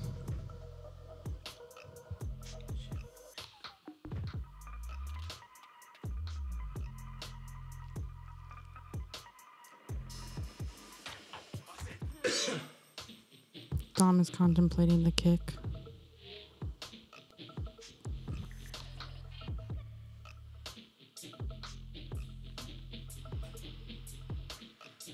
Just got real.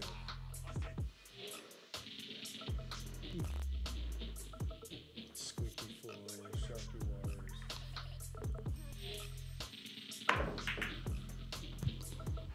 Unfortunately, Ball in Dom's collided with the 5 ball before the 3, Felt it all happen. giving Ed a ball in hand. Fading off into the deep end over here. Felt it.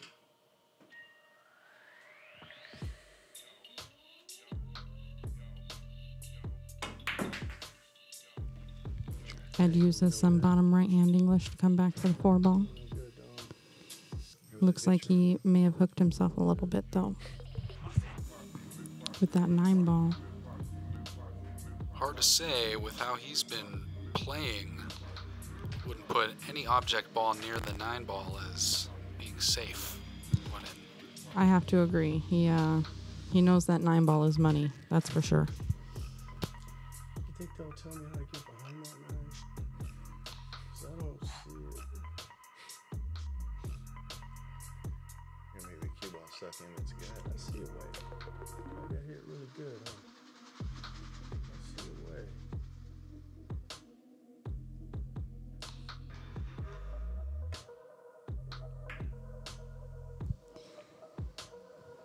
Ed came out safe from that.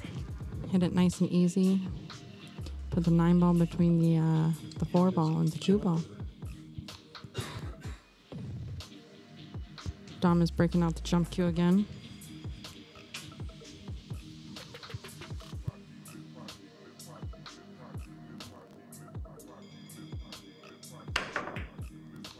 And he almost makes it. It was way close, wasn't it? You don't miss those too much. When you do, you're getting close. Definitely That get was the a hit tough a one. lot.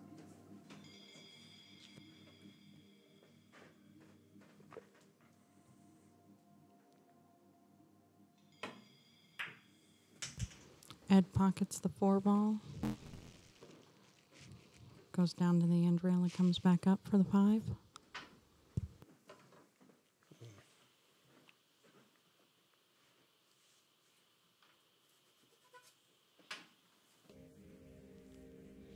At the crutch. Ed is going to have to break out the bridge for the first time tonight. They're joking that Ed's being bamboozled because the house bridge here is a bamboo stick. I love it. Makes easy work of that 5 ball. He does, and he's got that 6 in that side. He might play the bank. Although with all the safes he's been playing tonight, he could opt for that as well.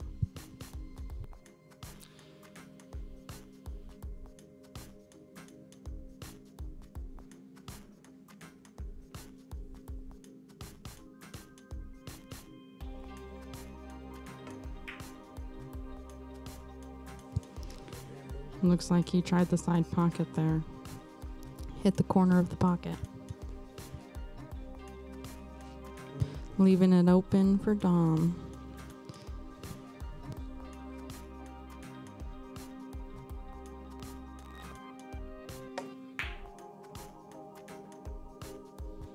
And that 6 ball comes right back out of that pocket.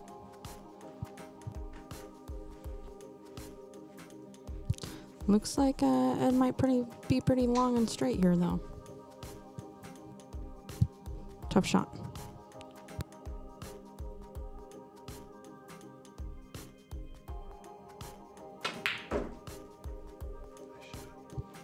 Ed cheated the pocket and came around 2 rails. Tough with me in the chair. No bounce, huh?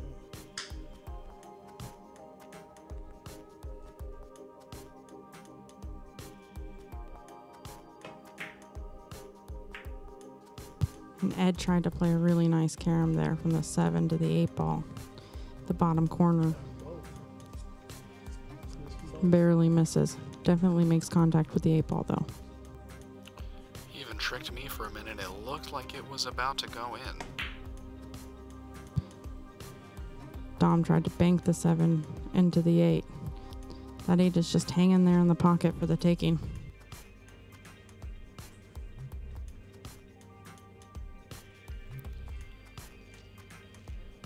Feet on the edge of the dock, dangling its toes in the water.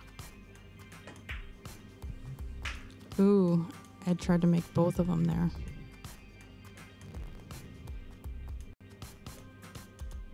Oh no. Ed almost thought that he followed that in.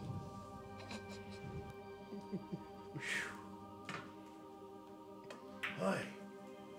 This guy's Ed drops that 9 ball, smell hill all over this.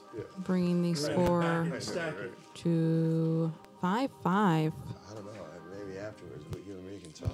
Even game right now. Race to 2 for both of them. Pointers on that from some stronger players. We heard Ed tell Dom, it looks like we're going to have a hill match here. Back It it, sure stack would be it. exciting. Get that right. Definitely a nail biter. Back it and stack it. That's what you do in a hill thriller. That means start over and double it. In case y'all don't know. That's what back it and stack it means in the pool world. Very common when the hill match happens. Or just simply say start over and jack the bat. I like to say jack it up. Let's jack it up. I also say that when It's I always order around. my large meals from Jack in the Box, and they ask me if I want it large.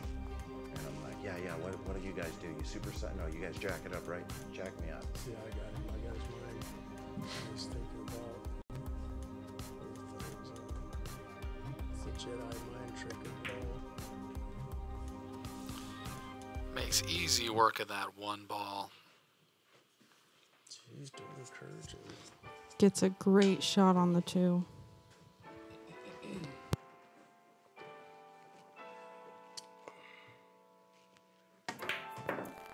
Oh my lord! Ooh, Learned about that in warm-ups. he jarred that the legal? pocket with that one.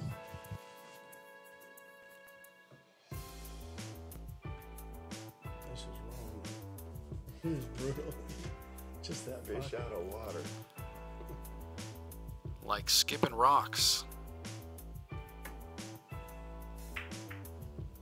That one's gonna sink though.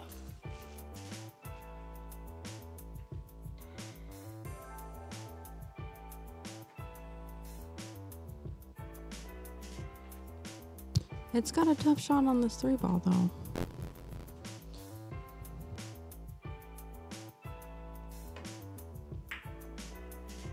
It skates right past that 6.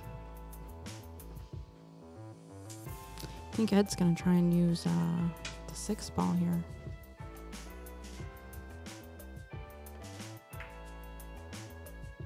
And he opts for the safe. That's jail, folks. That's jail. Ed Hobbs calls putting it in somebody in jail. This is when we say dollar no hit. Dollar no hit.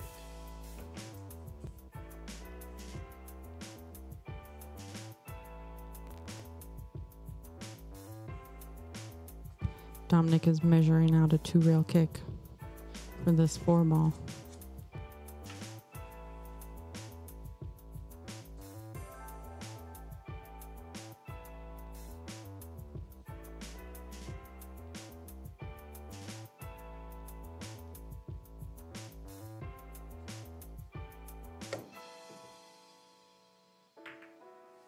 He almost makes good contact with that, shot. but does end up giving him that ball in hand.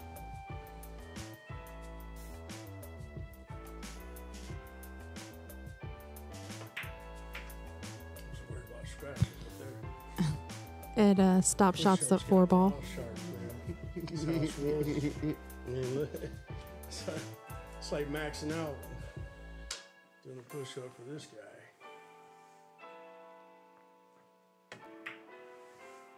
I don't have to do no push-ups. I'll lose the set. Just don't do no push-ups. Goes 2 rails for the 6 ball.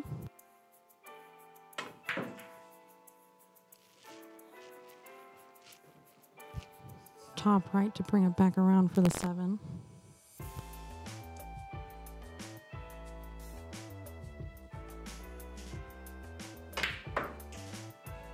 And draws it to the back rail from the 7 to the 8.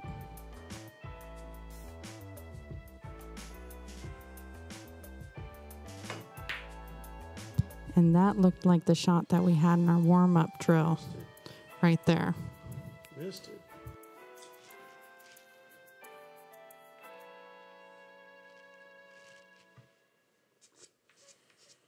That brings Dom back up to the table with the 8-9 left.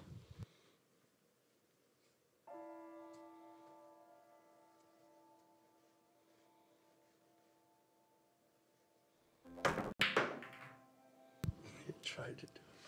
Dominic tried to draw almost the whole table, but he still ends up decent on that 9 ball.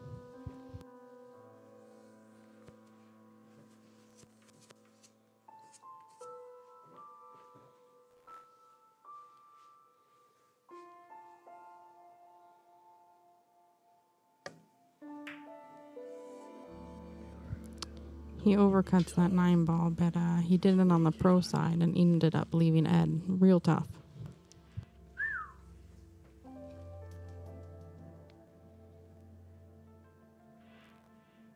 You know, maybe do the old 4-railer. 4-railer in that corner.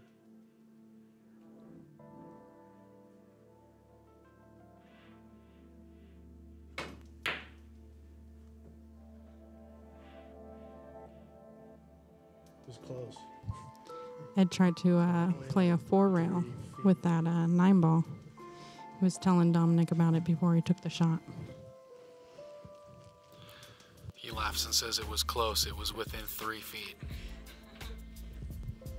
Not sure what constitutes close on a 4-rail shot. Close is a matter of perception to some, I suppose. Oh my It's all Lord. relative. Dom ends up scratching on the 9 ball. I'm most thankful I don't have to Oh shoot yeah, it. you've got to make No, it. Yeah, you have to. already No, you got to. conceded. You got to. You conceded.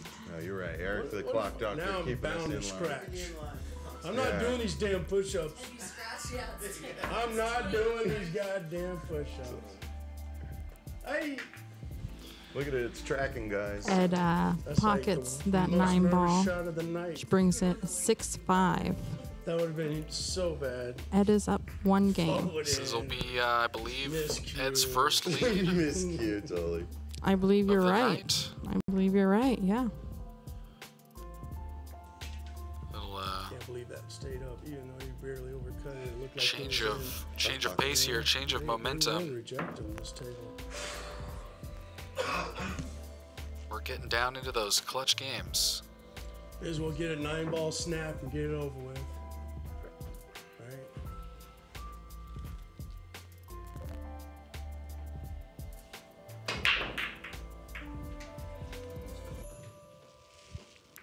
Ed makes a couple balls on that break. He makes the 1 ball, the 6 ball, Let me get by you. Yowzer. and he had that 9 ball moving for a minute. Looked like until it collided with, I believe it was the 4, that it may have been heading towards that corner, and he called that 9 ball on the break. He did. He definitely went for it. Now, I can't remember our house rule. 9 on a break. That counts. That counts. I'm getting the thumbs up from Eric Okerlund, the clock doctor. And for making 2 of those balls on the break, he doesn't have a good shot on this 2 ball.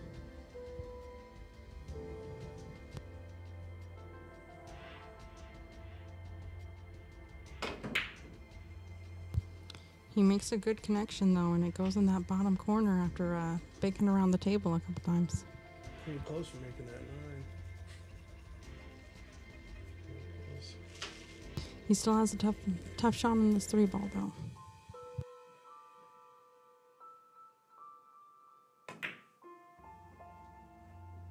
He plays a pretty common 1 pocket bank there.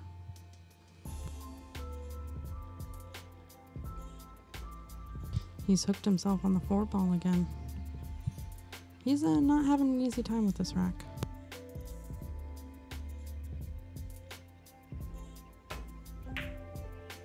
Oh, he wasn't hooked. He could see the whole ball that whole time. It's funny, even the bird's eye view can be tricky. But Ed Hobbs, he's got the hawk eye view. I have to agree. Oh, he makes the 5 and almost makes the 8 ball there too.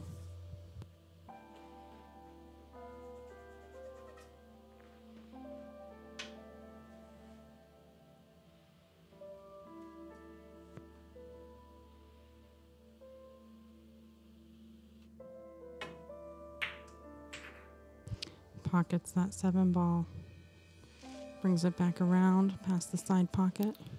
Yeah, that little extra nudge that he had on the 8 ball earlier is paying off. I have to agree, but it's still a tough back cut. That 8 ball is not quite in the pocket.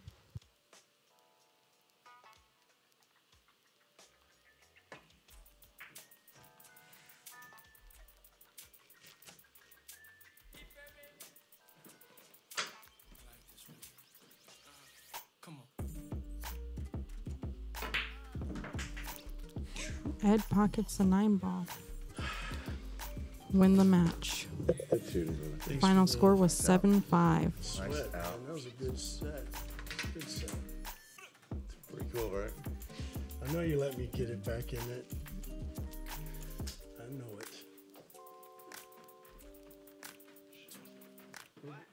We have time for 1 game of 1 pocket to introduce it or no? We're gonna have to sign back on a different video for the outro. Show people, or the break pot? Yeah. I don't know. Cut us That off. was it, right? That was break and run. That was the break pot. That was it. Now you gotta do 2 in a row. I'll give you $10.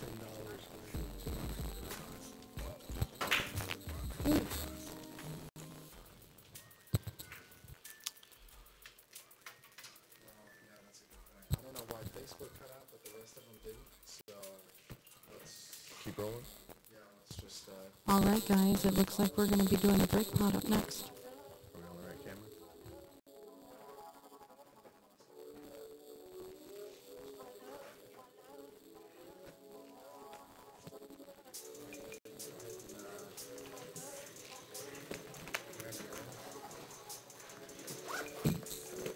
Gave it my best shot, guys. Ed the motherfucking Hobbs. Thank you so much for coming out, man. I really appreciate the games in the Thanks for sweat. having me. You're right. That was a great match. Thank you, sir. Put your $10 in the break pot, and I'll rack them up for you. We'll see how it goes, and you and me will handle our banking later.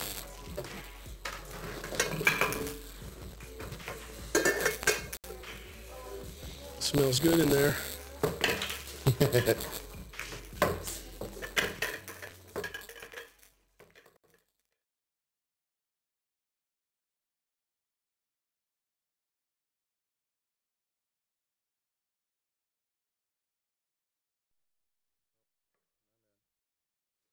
thought we were good.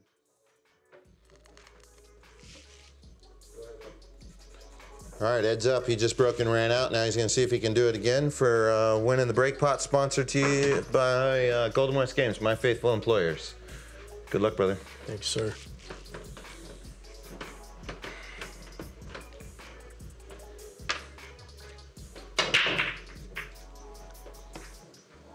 We got action. Got action indeed.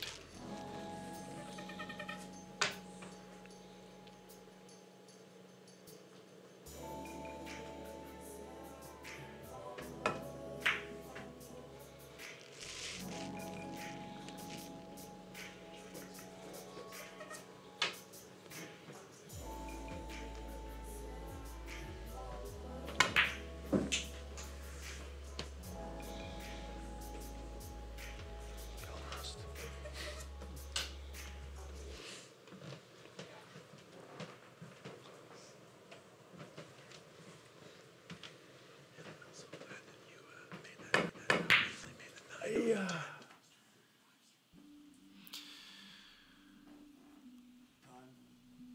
That's it. Couldn't quite land it on the 3.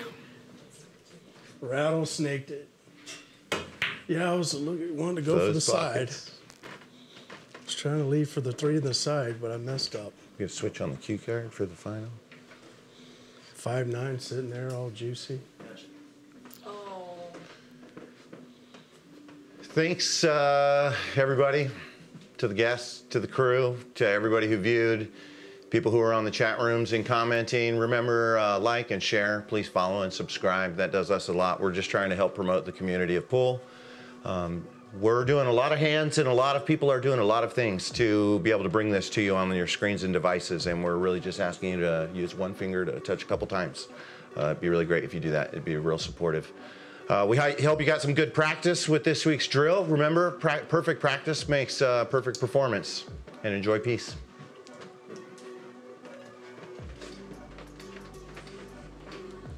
That's us for the week. That's us for the week at Sharky Waters. Thanks to Michael Darling, our Thank you, guest guys. commentator. Thanks to Ed Hobbs, our guest host.